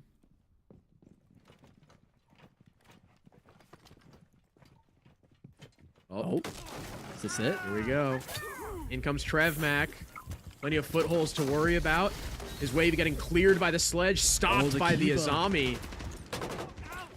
And the jig might be up. Locker's Finest should be starting to rotate back now that they know the rush play is on. Mike W opening pick and Toxin takes out Lager, trying to push in through storage. Another Kiva to cover his tracks. And there's no response yet from Inc. They lose their adrenaline surge. Not the biggest of deals, but as you mentioned, Foot Lockers now have the info. That's definitely a ballsy barricade, but gotta respect it. A lot of time's been burned away here. You still have all these Shamikas, a couple of Toxic Babes left for Packer, and 4 sets of barbed wire. If they do not use these nades to break the barbed wire, mixing that with a Thorn Trap could easily get rid of Trevmac or just slow him down long enough to where Foot Lockers can shoot him outright before he closes that distance and becomes a serious threat. Silo is even upstairs as well. He could maybe catch Millie by surprise if he starts to tunnel vision on this vert, because there's only 50 seconds left and they need Millie upstairs to help deal with this Denari. Perfectly timed breach from the sledgehammer. That's now the shield position dealt with. Flank not attempted yet as Veronix springs himself up into sight, gets rid of Mike W, but Trevmac is now gone. I'm assuming he's been down by the Thorn Razor Bloom, but it could have been some well-placed shots. Tying us up in the 3 versus 3 as Nesta might try to recover. He'll be successful in this as Veronix at just the right time covers his teammate. Millie upstairs wins the fight against Silo, and now it's just Bino as In Control with a slower approach to the site rush allows Millie to go upstairs and help clear this site, granting us a full 15 rounds in overtime. The fact that Silo was not in a position to stop that from happening ends up losing Foot Locker's Finest the round. A wonderful sledge play there from, I believe, who was that? From Millie to kill the Denari, and that was basically the only thing that In Control were waiting for. As soon as that Denari dies, Veronix is in the middle of the bomb site, killing Mike W and opening things up for his team. Not only that, John, but you saw the sledge then start to come in from Filter to help pinch Bino in split, and then whips around and takes out Silo going for the late flank. And Veronix, again, just running around the middle of the site, taking down the distracted Smoke and Toxin. In Control with a beautiful recovery from what seemed like a potential stall out after losing their storage player, Lager dying really early. Now In Control get to go back on the defense. They will opt for Lab, the basement site, where Foot Lockers has tried to push fast both times and been successful both attacks. This is a big gamble, I think, for Inc. Not able to win this site at all in regulation, but they bring it out on round 15. Maybe they're anticipating Foot Lockers not to go for a fast take. I'm not sure. Even if they don't, there's tons of info here for Foot Lockers. Again, running the solid snake. This is the most we've seen him in play in any map throughout the Challenger Series, I feel like. And Packer, once again, on his staple pick of the Deimos. Seen him in play a lot this series so far. Nothing really out of the ordinary here for Foot Lockers. And once again, In Control. Going on a very, I wouldn't say heavy roam anymore. They've now fallen back to side, but they at least have Millie who can cover a lot of ground, given that he has that get out of jail free card of his second robotic clone. In case he needs to come back into side or just getting overly pushed off of this roam. Foot Lockers, for the most part, just still staying outside the building, gathering info. Maybe they will go for another horizontal take like we've seen a majority of these basement rounds. Only now they start applying pressure inside of the building. It seems a lot slower. Oh, that's unfortunate there for Trevmac. I think he tried shotgunning the floor to get his C4 back, and he just ended up destroying it instead. But I think now, with the help of this info here from Volsper, maybe he'll just try to go in and take a 1-for-1 gunfight, but he does not want to challenge Veronix here with that shotgun.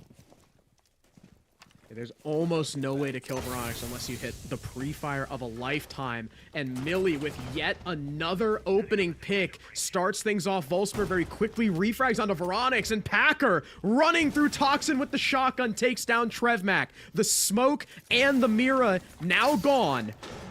And a man advantage for Foot Locker's Finest, heading into the last minute. Lager does not expect the prone. Now it's all up to Nesta in a 1 versus 4 as Millie gets taken out. Tracked by Deimos. The attack has perfect information. Packer dies. Plant going down from Silo just around the corner on a sliver of HP, but Nesta has no choice but to forfeit it. And now all 3 attackers just need to sit and wait.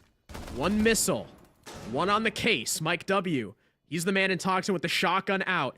Volsper on the long angle in labs, just waiting for Nesta to make contact with this ace. This round should be impossible. Silo goes down. 20 seconds remaining for Nesta to find both these last kills. But now they're both so far away. Volsper has backed way, way up.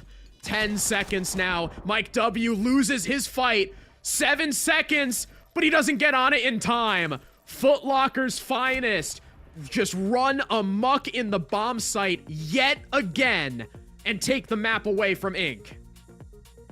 And not changing anything really about their clear as well, Harrison. That was a 3rd horizontal execute in a row, and somehow In Control just could not solve the case. They couldn't crack the code open to figuring out, what they can do to stop this. They just kept having, Nesta by himself throwing smokes at an open doorway while Packer's lurking through warehouse and kills him by the missile doorway. Where's the help? Where's the team play? They've got no vert upstairs. They've got no crossfires established as well on the basement floor, yet they have 4 anchors. It just felt so disjointed there from In Control, and Foot Lockers, again, just taking their time gathering info with the Deimos, the Solid Snake, and their drones. That they made quick work of it. And what I thought was going to be a surprise victory for In Control completely turned around in overtime and became a Foot Lockers victory on Lair. Yeah, let's not forget that In Control were up 6-3 and ended up losing 8-7. But we are going to let the teams take a break after that slugfest of a map. We will be back in just a few minutes with Labs.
From down 6-3 to overtime to an 8-7 win, Foot Locker's finest. That is a comeback and a half, especially for map 1 with stakes this high. What a way to start. I mean, we knew this series was going to be close. In Control proved, I think, definitively that they deserve to be in this spot, that regardless of what they've been tested on before, they proved they are up to the task, at least until it came to that 6-3 match point, Harrison.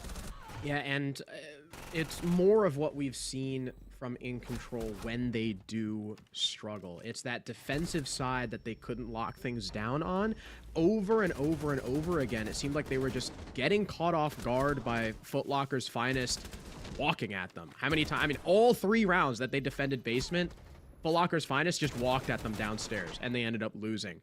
You know, there was the round 2 where, like on bunks, where In Control have a warden, but Sens is up and they're not bringing Solus. They have no one with impacts to clear the gate. You know, your Smoke, who's supposed to deny the plant, is busy fighting a gridlock on the other side of the map. It's just, for how good they looked on attack, they just could not replicate that success on defense.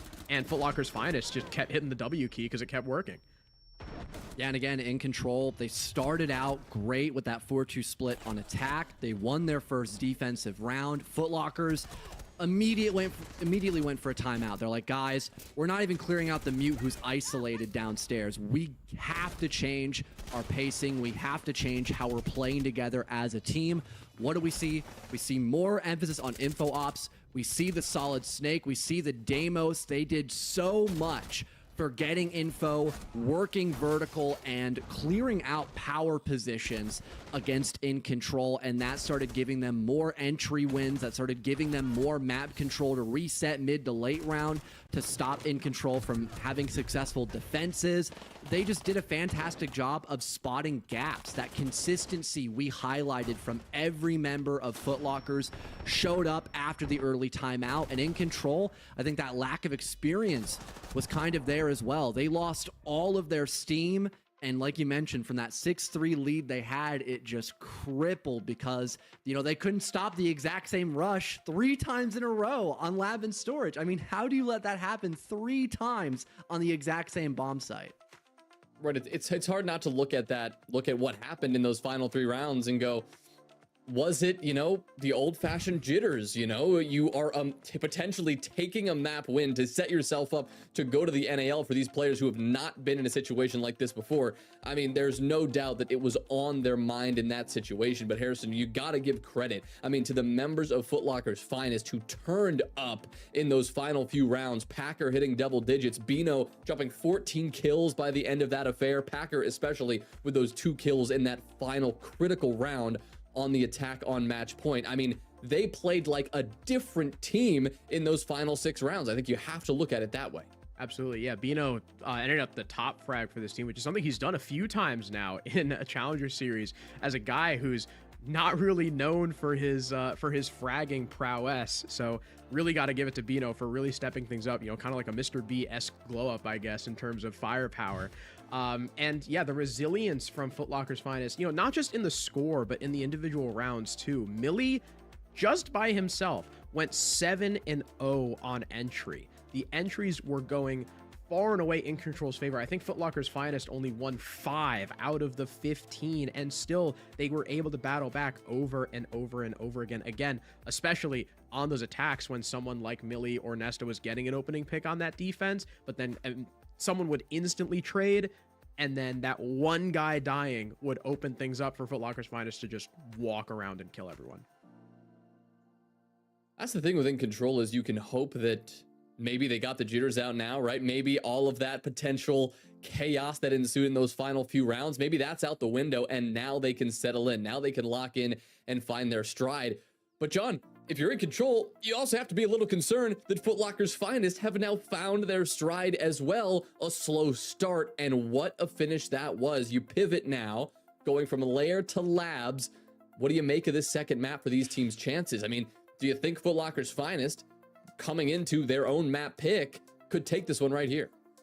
It's really tough. Again, for In Control, a lot of it was just their foundational work, you know, spotting what their opponents were doing, setting up crossfires and that consistent trade game, because yes, their entries were great, but like we had both talked about, for Foot Lockers, it didn't matter if they were losing most of the entries to Millie, they were still winning the mid to late round fights.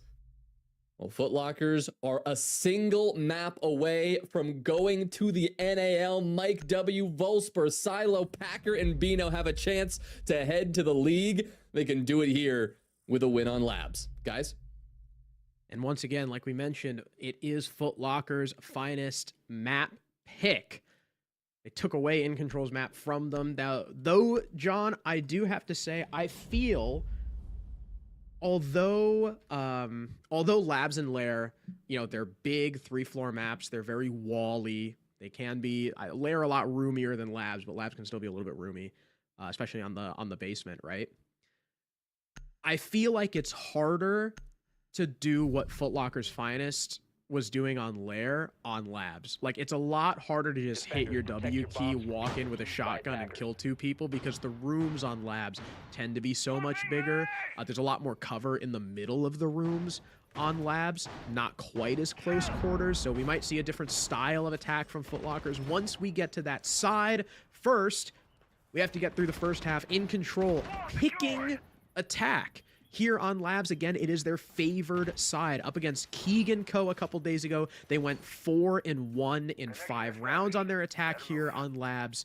And up against Aerial Arise, they went 5-0. So they are looking to start off strong.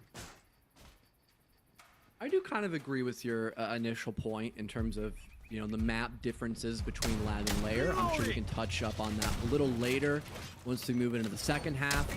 For now, we'll take a look at what's going on this command and server bomb site. Foot Lockers, very obvious roam. You've got Mike W with the Boss G. Packer is on the pulse.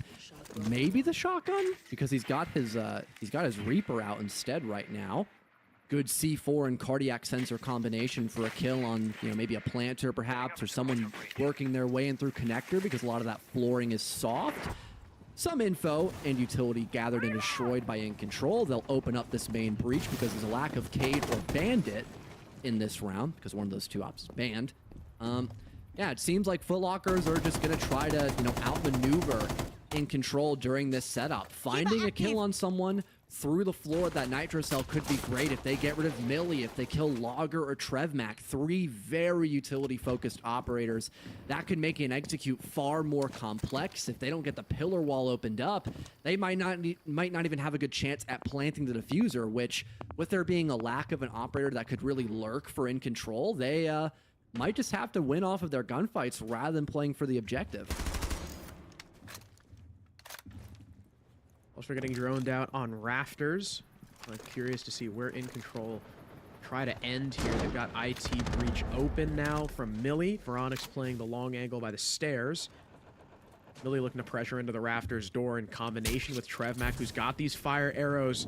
Trying to restrict Volsper, but it's a little bit too late. They try to ISO him in rafters and prevent the rotation. But I think Volsper had an idea that something was going on. But Millie, do they know he's in here? Silo almost overexposing himself to the doorway. Millie not able to find that kill. At least not yet. About a minute remaining now for In Control to make something happen. And they've got their case up rafters. And Millie has the opening pick onto the Pulse. So now your C4 pressure gone. Mike W not actually roaming either. He's the one holding in from E-Box. This Boss G hoping to land a one-shot, killing anyone that comes in his way.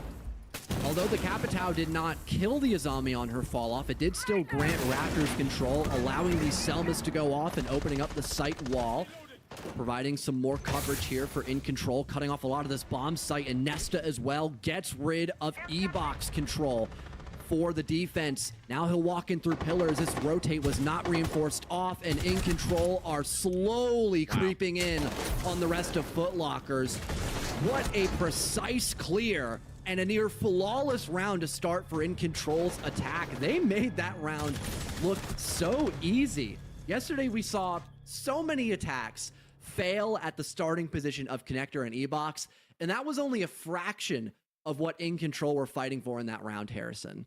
Yeah, they were able to, you know, when a team takes IT and rafters, that's typically like a whole team affair, but they were able to do it with just 2 people, freeing up the rest of the team to go E-Box and Connector. It was already a good rafters clear, and Millie getting that opening pick. I think, you know, maybe someone just overexposed themselves on the rotate, or they killed Packer, who may have been lurking down below his Pulse. And then Nesta, great pinch onto the Vigil, able to also, I think they had information on the Nari flanking in through Connector. Beautiful stuff from In Control. Looked like, for lack of a better term, everything in that round was in their control. Truly. Walker's finest, kind of, once again, just like last map, letting In Control take space. It's kind of one of the reasons why In Control were able to run up the score on their attack last map, is Footlockers were pretty static. They weren't fighting for control like oh my god, this is gonna, I hate this team name sometimes. They weren't fighting for map control like In Control were on their successful defenses on Lair. We're starting to see a little bit of the same thing on round 1 here on Labs.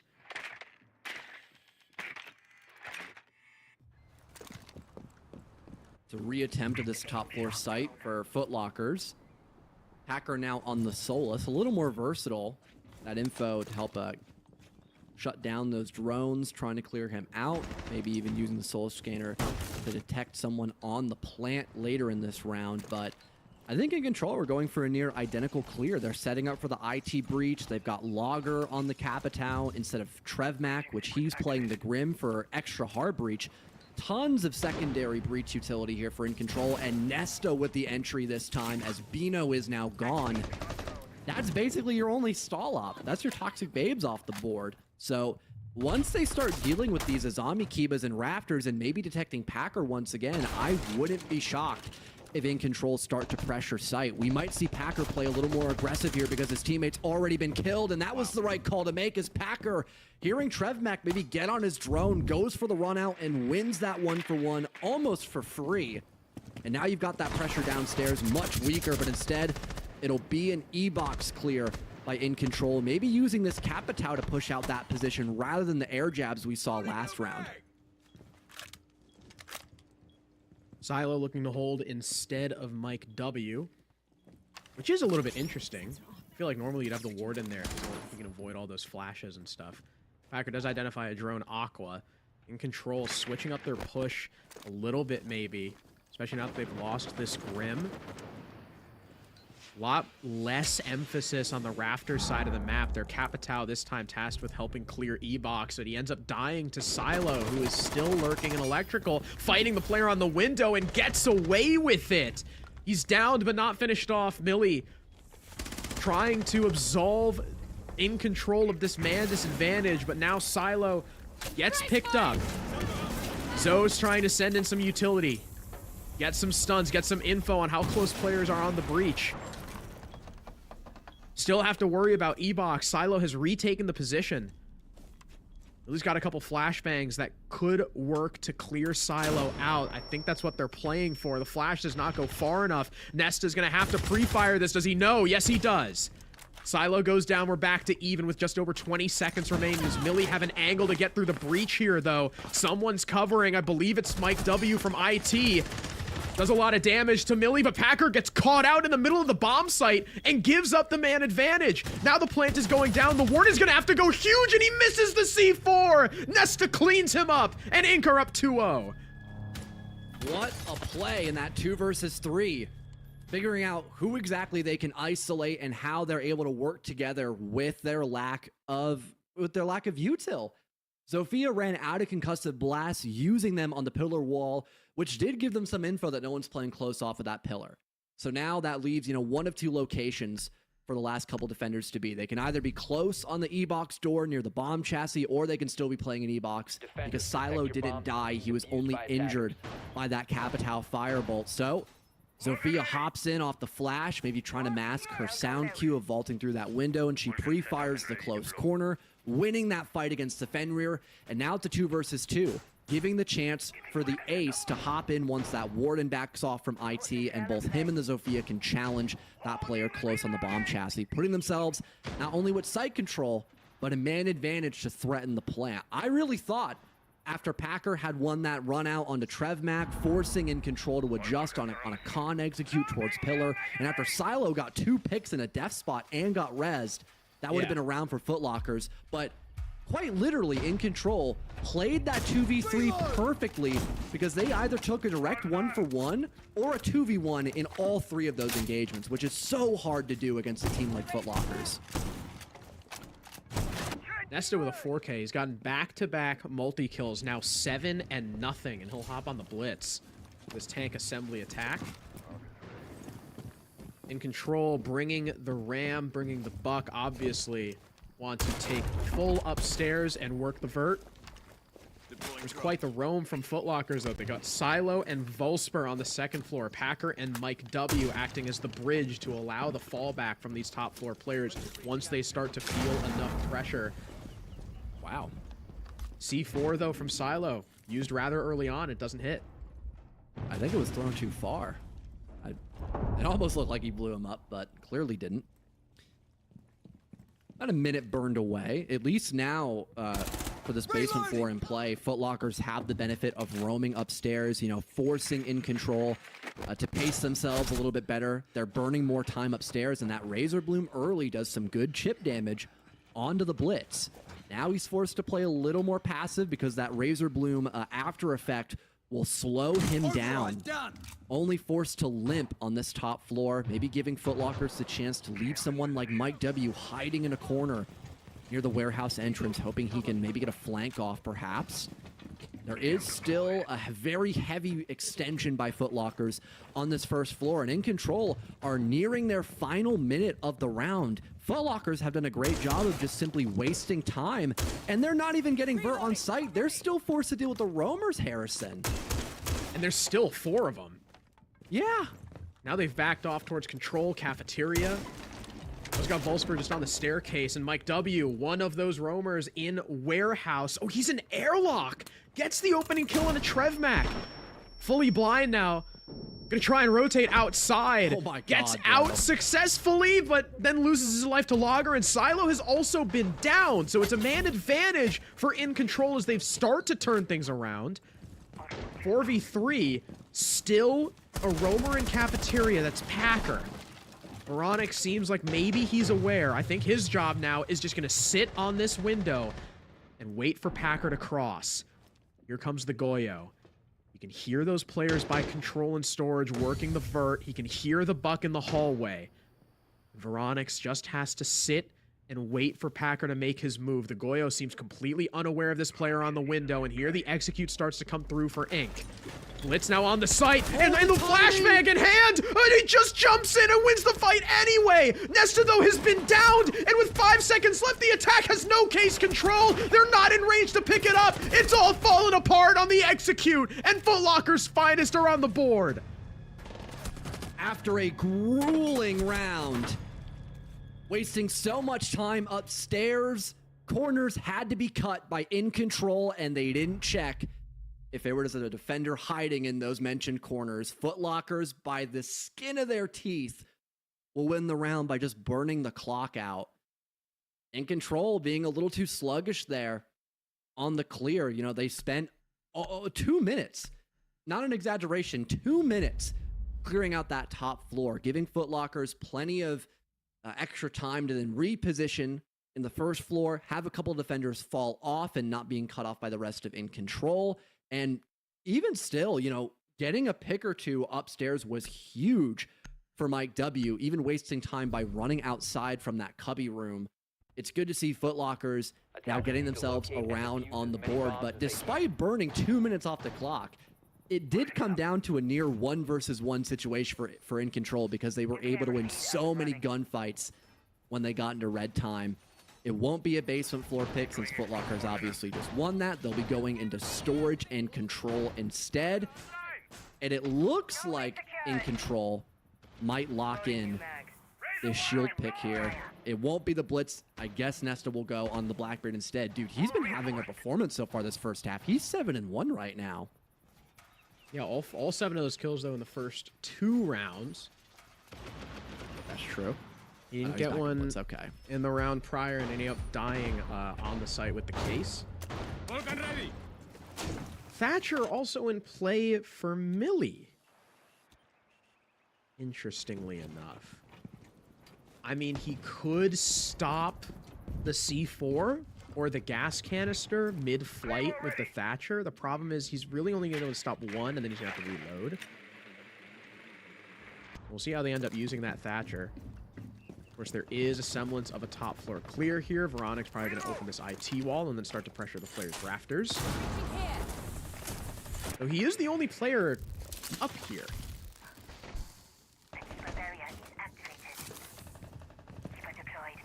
Got some Kibas to maybe help him out, mitigating the breach once it's opened up down below. Is Nesta just gonna try to like creep his way into sight? That would be really funny. We've got Bino here with the Toxic Babes, and there is still Vert upstairs. They're really hoping that they can get this IT wall opened up. I mean, eventually it'll get open no matter what, because there's a lack of a Bandit Arcade with them both being banned. They could at least stop Mike W on most of that Vert. But if they're unsuccessful at doing so or killing Bino, this could be a tough position to win. Here comes the execute. Trevmac caught in the barbed wire is down by the toxic gas, and Nesta goes only 1 for 1 as Packer trades Bino. And this execute has completely flatlined for In Control. Footlockers still have top floor control. They still have someone playing in sight, and In Control have not only lost their blitz, but they've lost the diffuser too in sight. So now my question is, if they were just going to barrel their way in, what is the Thatcher for? Was he not supposed to stop the gas canister? Like, I don't get it. Like, if you stop the gas canister there, Bino probably dies easier, and Trev is able to help the Blitz contest the Valkyrie, who ends up trading the Blitz. And now, even though it's only a 1-man lead here for Footlockers' Finest, there's still a lot of work to do for Inc. They've lost their Blitz. They've lost Case in sight, like you mentioned. They haven't cleared upstairs. The roam is still just chilling there.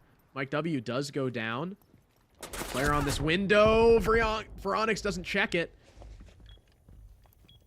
Packer escapes with his life, though. Just happy to just watch this window. Logger finishes off Mike W, and hold on, In Control are now starting to get themselves into the site. Trying to hunt down Packer. He's since vacated. He's in warehouse. 1 player goes down. Veronix on the floor.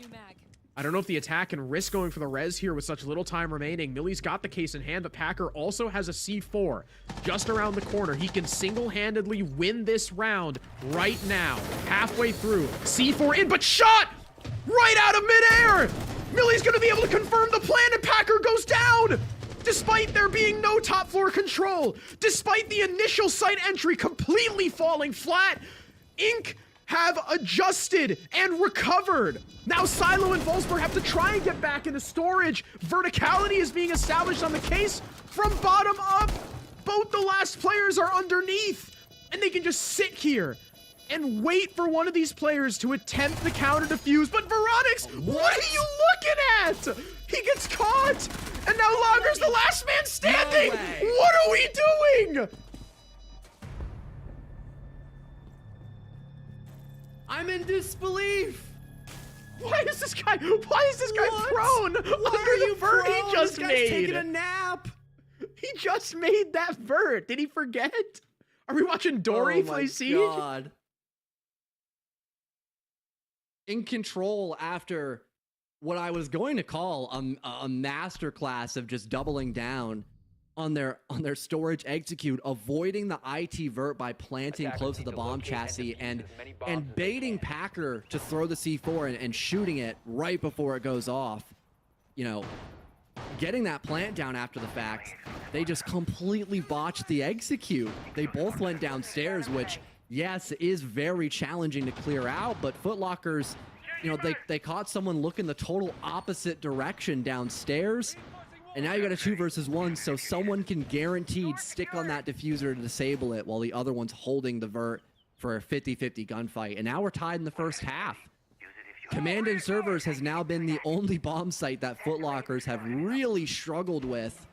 You know, in control, winning the entry both times, able to get map control by E-Box or IT/Raptors, depending on where their mid to late round looks. And now they've got a Blackbeard in play with there being no smoke on the board.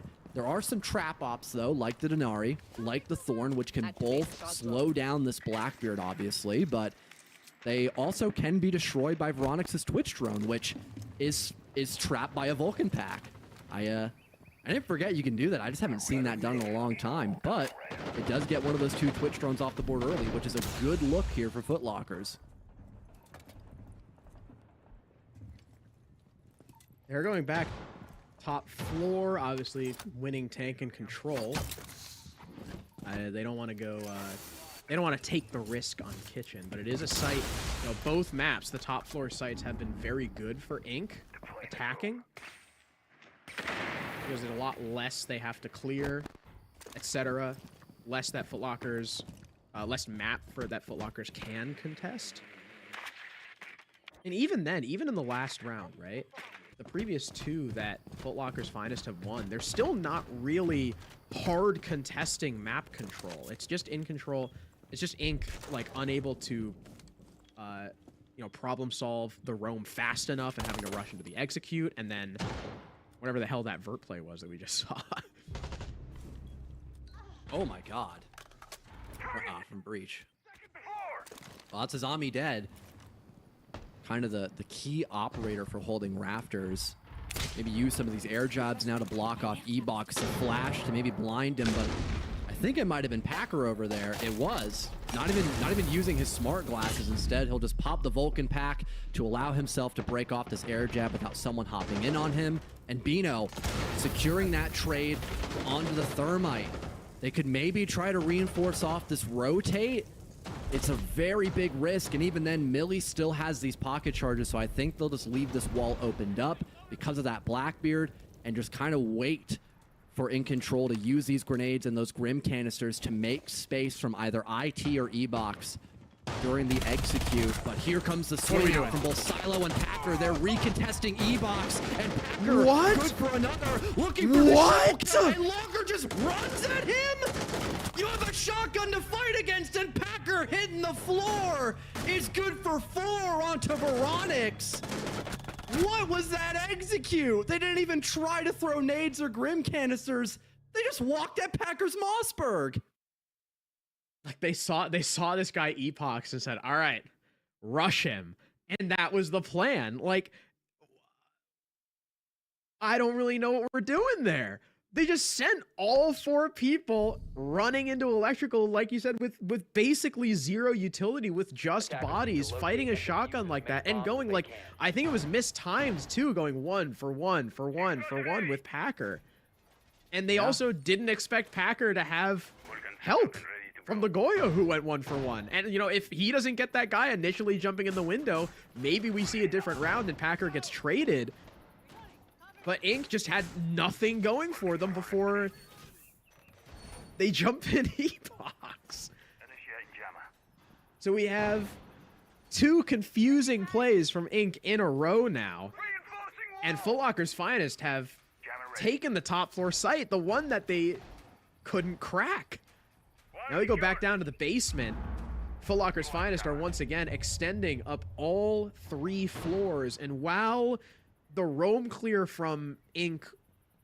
was decent in terms of bodies, it just took way too much time. So by the time they go for the execute, they have no info on site, their case gets dropped, and they've got no time to recover. In Control, maybe realizing their lack of a quick clear upstairs, are going to try to pressure the bomb site a little more directly in this basement. They do still have Ronix and Millie. Maybe trying to go above. Actually, no, it's Logger, Millie, and Nesta instead, using this blitz shield on the first floor to cut off the defense. Oh, looks like Hacker's aware of it. He spots the blitz, but there's 3 people to charge behind him. He's a dead man walking as they've now got Exo control. TrevMac's already opened up both main breaches. He's the cutoff player in this round to maybe hop into sight and get this diffuser down. The best way to deal with this roam extension, In Control have found the solution. It's to ignore it outright and go for broke on this bomb site rush. And although Silo spots the blitz, he doesn't react in time. A nade thrown at his feet. He'll be forced to bounce away, but through the wall, he saves Bino's life. Are you kidding me? The shot of a lifetime for Foot Lockers as they recover against the blitz rush. 4 versus 2 if they can pick up Bino. In Control, things have now gone from bad to worse. And he gets out! Is thrown and avoided from Volsper as Logger doesn't kill him. This might just be the moment that Foot Lockers steal the first half from In Control with a 2-round lead. They've lost their spearhead. They've lost all of their info. All that's left is 1 grenade from Logger and maybe a chance to get into sight. But now they've got Mike W back upstairs with his Solus scanner. He knows just exactly where the plant will go down if In Control even get to that step of the execute, because they've got to work a clinical series of kills in the next 40 seconds. In Control will hit the brakes for a moment, looking to gather some info, but Foot Lockers, they're not moving a muscle. Look at these positions. They have not moved a single bit. Even after Silo gets droned, he'll remain stalwart because he knows he's got backup from his team in sight. Volsper on the prone, catches Logger off guard, and now TrevMac is all alone after the rush falls flat. It looked like it was a great start. They got the opening kill onto Packer upstairs. TrevMac with 12 seconds to go. Nothing he can do. Bino shuts him down. They get the opening kill on Packer upstairs, but as soon as they make their entry into the site, they don't expect Silo to be hugging a corner. Your blitz tries to ADS Bino down in Nano and just loses his fight, and from there, In Control have nothing left going for them. You've lost your spearhead. You're getting held up by the guy in cargo, and then he gets away too. You don't kill either of them, Silo or Volsper. It's 3 rounds in a row that just like don't make sense. The Foot Locker's Finest are holding on again, not fighting super hard for map control here. I think in the past couple rounds, they've really just let Inc stumble over themselves and clean up. It's really crazy too that 5 out of those 6 rounds, In Control won the entry. Like, their early round has been great nearly every time. I think they're the one round where their initial success struggled was Tank, where they wasted 2 minutes upstairs clearing out invisible roamers, and then Mike W got a 1-for-1 before being traded. Every other round, however, it's again been that composure of Foot Lockers that you highlighted well for their defense. They sit comfortably in sight. They're holding crossfires. They're waiting on In Control to overcommit to a play, and that's when they strike. And they're not worried about that mid to late round because they know that those shakes will come in on game day. In Control, I thought that their attacks were going to remain near flawless like we saw on Lair, where they went 4-2. Now that role has been reversed. Although Labs is a little more defender-sided, I think just how they were losing those attacks is definitely a big red flag, even transitioning onto the other side of this map. And for the first time in this series, both Ying and Glaz are up, and we're already seeing one of those two ops in play with Silo rocking the Glaz. Cheese operators coming out in full force now that Glaz is unbanned. In control, opting to take away one of the hard breachers and Grim instead. I imagine Foot Locker's finest are going to be running something like Glaz, a Ying, a Shield every single round from now on. Also got the Thatcher just in case they need to deal with, again, potential throwables coming at them like a smoke. I am deploying a drone. Already got the wall open. Silo droning out, so no one's playing close breach. Are they gonna try and plant? They may. If they use the smokes well enough, they can probably get deep and avoid the Goyos. Oh, the Goyo gets popped. Yep, they missed their opportunity. Now they'll have to wait about 20 seconds or so before reattempting to hop into the bomb site. Logi bomb as well to gather some info maybe on that roam presence. Here comes Bino running down through cargo, catching Trevmac by surprise, and now you've got a big lurk to worry about. That's a gap for In Control now. Packer getting rid of Millie as well. The deep player in sight now literally sandwiched by the rest of Foot Locker, and it is a flawless round as Packer finds 3 on cargo stairs. What a roaring start for Foot Lockers, as now they've returned the favor to In Control.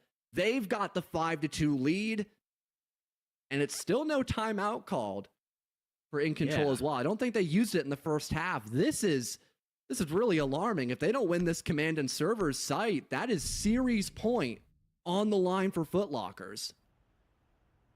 Attackers need to locate and defuse bombs. Sometimes when a team doesn't call a timeout like this, it could indicate a little bit of chalkage. Hopefully that's not what's going on for Inc. They're still in this game. Foot Locker's finest have answered with 5 rounds in a row and then a flawless on the first attack. Basically covering every single angle, getting the breach open. Both Animus and Assembly. Having a couple lurkers upstairs, like Packer on the Dokkaebi. You had Bino pushing his way down, getting the opener on the Trevmac. I think now opting for top floor, they're bringing the Mira. Foot Locker's finest. They've got some tools to deal with that. They've got Ace and Hib. Also got them leaning a little bit more into fortifying power positions with the Azami and the Fenrir too.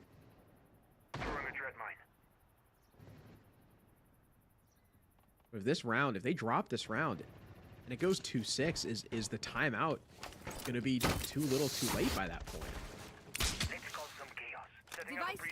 We'll have to see. Ooh. That's a well-needed kill for In Control. Wow, even using the C4. Oh, he missed? Oh, and he can't confirm that on a silo. That is brutal. Millie might even die here as well. He's kind of trapped between a rock and a hard space. That's exactly what happens. Oh my God. Millie missing the nitro cell and gets cut off by the attack, and Silo's now recovered. That is a chalk of a death there. No more Tuberau DNMAR. The Tuberau's weren't going to do much themselves in this round to stop a breach from being opened up. They're going to have to rely on, you know, maybe a nitro cell if they want. They utilize the Mira just to stop this IT wall from being a walkable entryway. But, I mean, you do still have one more if you really want to commit to it. Now with that man advantage, Foot Lockers are once again just setting up in the mid to late round, gathering information, maybe sending out their terror drones to try to break a couple of zombie Kiba barriers, get rid of some Fenrir dread mines, or just in general gather info in this round as, again, they already have the man advantage. That's been their biggest hurdle on the attacks, and they are slowly creeping in towards Connector, where I don't think Trevmac is going to be able to reinforce off that rotate or stop the last Selma charge from breaking this Mira window.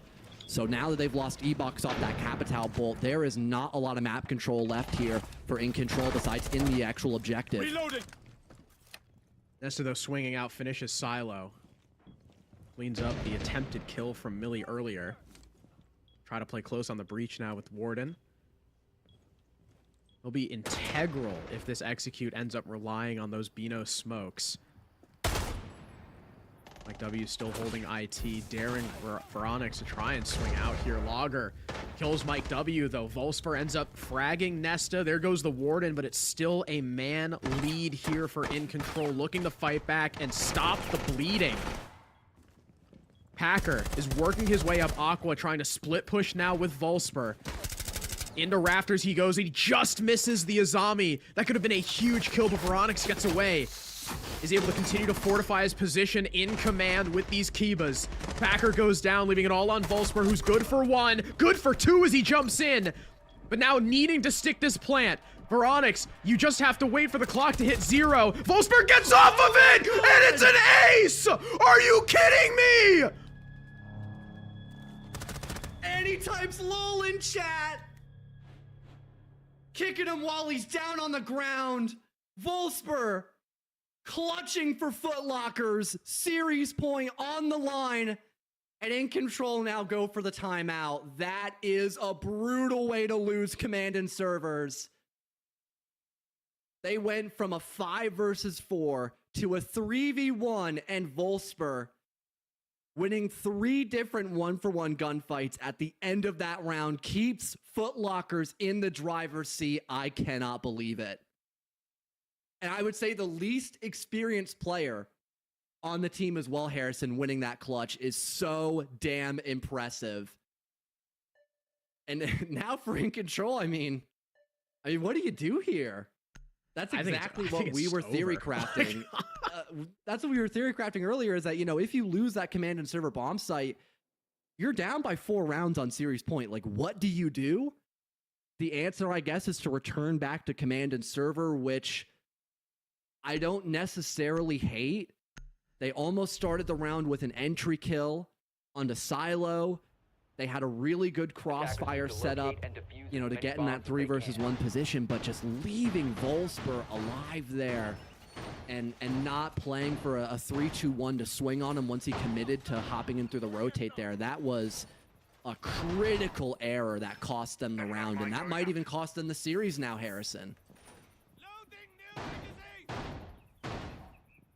I mean, what can you say other than how do you lose that? I think it was a big misplay for whoever it was to hug the breach there. But, I mean, there's such little time remaining. Just force him to plant and then take the 2v1. I don't know why he's trying to rat there. And Footlocker's finest now, I mean, you're riding high off that ace clutch. You are feeling more confident than ever. It is a 6-2 lead on In Control's typically weaker side. All right, calm down, Nomad. Now if you're Ink, I mean, it's been, you know, Map 1, Millie was doing a lot of the heavy lifting, and then Nesta started to join him. Map 2, Nesta started off hot, but he's right now the only player positive, and he's only had 2 kills since round 3 started. 7 of those 9 were in the first 2. Activating drone.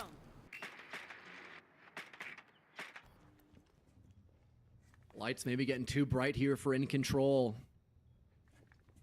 This could be just another tier 2 trophy for the showcase of Packer. I can't even remember the amount of events we've seen him win in both NA Challenger League, almost the Challenger Series of last year.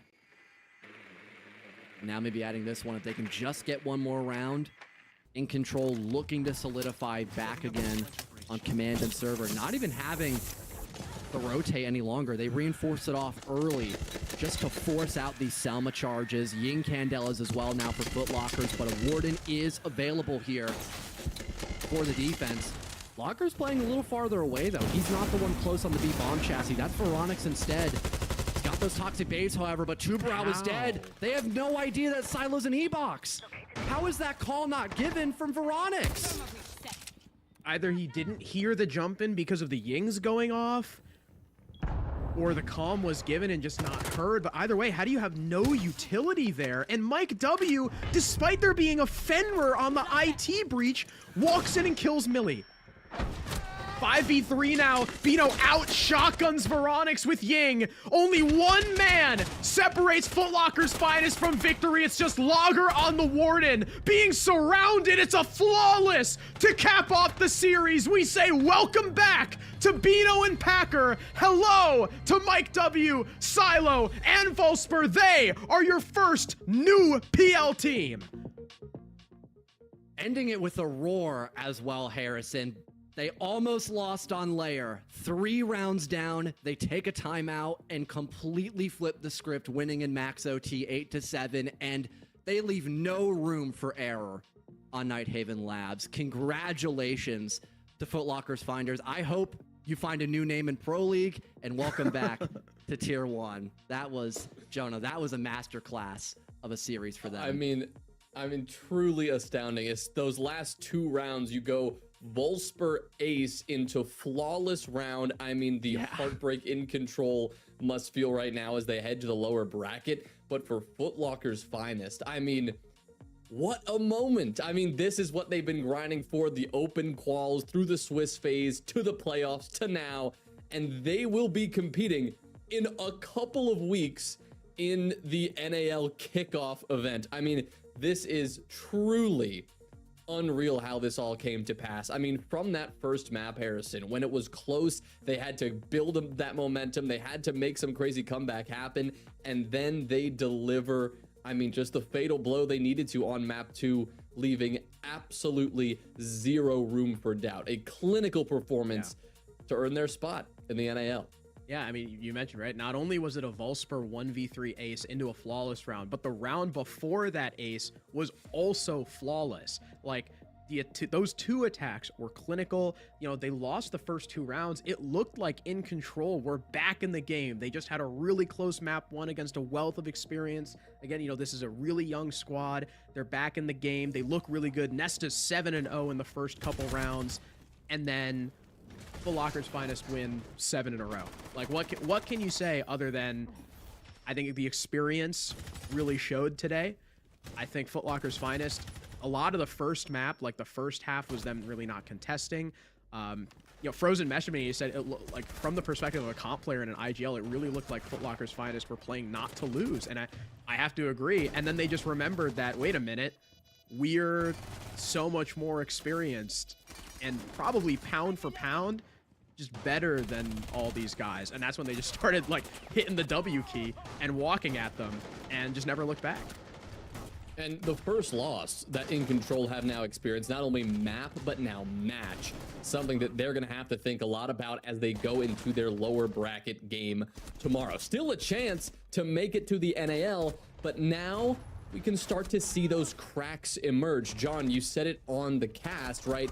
They were starting to make more mistakes, and all Foot Lockers needed to do was just take advantage of them. Allow In Control to make a small mistake, make a little blunder, and then they were able to take advantage of it. And that is why they find themselves here, officially qualified for the NAL in 2026. In Control, John, they moved down to the lower bracket. What is it you imagine they're feeling right now after that second map, right? Is it just complete heartbreak, or do you think you saw something there they can take into that LATAM game to also use that second chance to their advantage? I definitely still see something here for In Control. Again, going back to Lair, they had a 4-2 split on their attacks. They originally looked phenomenal, and their entry game was their strongest point. It's just that mid to late round on the attack. You know, they really started to slow down quite a lot. They didn't have enough utility to deal with some of those power spots, those crossfires that Foot Locker's finest were holding so well. And as well, the ability to just adjust to what Foot Locker's finest were doing. I think In Control's weakest point was by far their defense. You know, they kept running the same defensive extensions on both Lair and Labs, really not changing a whole lot. And Foot Locker's finest took advantage of that. You know, they started bringing out the sledge shotgun, Packer with the Dambo shotgun as well to also gather info. Stuff that just, you wouldn't initially expect, or just something that might throw you off guard. And every single time In Control did not have a good response for it. And again, that lack of experience compared to Foot Locker's finest definitely showed, especially towards map number 2, where they just weren't able to keep that same tempo that Foot Locker's finest have. And LATAM's Last Hope, they're also a really aggressive team that have Pro League experience. So if they can get the same start that they did today against Foot Locker's finest, I could definitely see that being a close 3-mapper. But if they don't learn from the mistakes that they made today, we could just see X Cruelty, making it back to tier 1 again. And that will be a similar dynamic in that matchup. You'll have a team with that Pro League experience against a team that has none of it. But the difference, and I think we felt that in today's game as well, Harrison, also saw it last night, the LATAM's Last Hope playstyle, that In Control playstyle, their ability to get in the building early and establish that aggression, the success they've been able to find on the attacks, both of those teams have proven very good at doing that. So you'll have definitely a situation where those two styles could come in contact, could clash with one another. Yeah, the only big concern I have for In Control again with that stylistically is LATAM's Last Hope just surprising them over and over and over again, like Foot Locker's finest did, where, again, how many rounds did Foot Locker's finest just hit W, just walk into sight, kill 3 people, and the round is over? We saw a lot of that from LATAM's Last Hope in their games as they're on, this Terminator run through the lower bracket. So In Control really need to look at themselves, in the next less than 24 hours and say, this is our real big issue right now on defense, is just letting people walk at us and letting people find these gaps. LATAM's Last Hope are specialists at doing that. We need to figure out how to stop it. Well, we are moments away from welcoming in, hopefully, an interviewee from the winning team and get a chance to actually get their post-match reactions. Still waiting for a few moments while we get that set and ready. John, shifting gears to that matchup tomorrow, it'll be Jasmine and Light Rose coming in to cast that second NAL promotion game. We already talked a little bit about it, but what you saw last night, you got to cast LATAM's Last Hope. You just saw In Control now. I mean, where could that match take us in terms of dynamics, in terms of score, and maybe you have a prediction on who's going to end up taking that one? Can In Control recover from this? I think it could be another Pyrox and Ivan show. That's without a doubt. They were both doing a fantastic job in the early to late round. Pyrox is getting a lot of solid entries, playing on that Azami, playing more aggressive roles on the attack as well on Dokkaebi, I think a handful of times. I could be wrong on that. And then today, we saw Nesta and Millie winning a lot of those initial entry gunfights. So I think it could be a clash of titans once again, like we saw with LATAM's Last Hope and Valhalla yesterday. And maybe we'll see another border showing, which could be the chance of LATAM winning a second border in a row, which would be crazy for their track record. Well, we have him here, Mr. Packer himself, coming off of this victory. Packer, can you hear us? Yeah, I can hear you guys. Sweet. Congratulations on this win. You're back in the show. You do it with this stack you put together, and here you are going to the NAL, which is starting in just a few weeks. I mean, give me your initial reaction after that hard-fought second map. How you guys feeling right now? Feeling pretty good. I mean, for a team that's probably scrimmed like 5 times total before this, it was, it's pretty nice that we came out on top. But I mean, I kind of expected the result, right? Like, it's with my track record, it's not really surprising, I guess. I'm just happy I make it back to Pro League on my own terms, and I can actually hopefully last longer than a stage. We'll see, though. Yeah, I mean, speaking of lasting longer than a stage in your track record, this is now, if we're counting 2022 Stage 3 and Finals as 2 separate things, this is your 6th T2 win. First, I mean, congrats, you're the winningest player in T2, obviously, but you want to make the jump to T1. How are you, what's going to change in your mind? What are you changing about the upcoming stage? How are you going to stay in Pro League so I don't have to see you back down here again? I think when I was younger, I was really immature. And then I think I picked up an IGL role that I wasn't really ready for, and I'm still not ready for it. Bino's the IGL of this team, and I still believe in him. Like, he makes all the calls. Obviously, I understand the game really well. I wouldn't have been picked up before as an IGL, but I'm, as you guys can see, like, I've been a lurker since SOS again. Like, I've moved back to my old role, and again, I'm performing at a very high level again. So I think that's the perfect role for me, and I think that's where I'm going to stay until I get too old, and then we'll see what happens from there. But hopefully I can stay in Pro League for longer on my lurk role, and I'm going to be annoying to all these NAL teams. So besides Bino now on the IGL role, giving you the more, comfortable option of lurking, that's more of your comfort role. What are some other benefits that you think will carry over quite well from your today's match, then transitioning into the pre-stage for the NAL, but going back into Tier 1? We have all the room to improve. Like, we don't have that many scrims under our belt. We have limited strats, right? Like, we were kind of flown into this. Like, me and Mike got dropped after the first 2 quals. So basically, we have all the room to improve, like, as a team. And I believe, like, Silo's a really good individual player, and I think he'll constantly keep improving because he's really inexperienced. Nate, he's going to improve a lot still. Like, he still has some things to grow on, right? And I think all of us individually have stuff to grow on. So I think the sky's still the limit, and we're just a young team that's going to need to keep improving and put our head down and grind. Well, Packer, congratulations. I cannot wait to see what you guys do in the NAL. Obviously, lots of work ahead, big opponents ahead, but good to see you back in the show. Congratulations, man. Thank you. I made it on my own terms this time. Don't gotta get, don't gotta deal with some stuff. Yes, sir. Yes, sir. Well, thank you so much. We will see you there.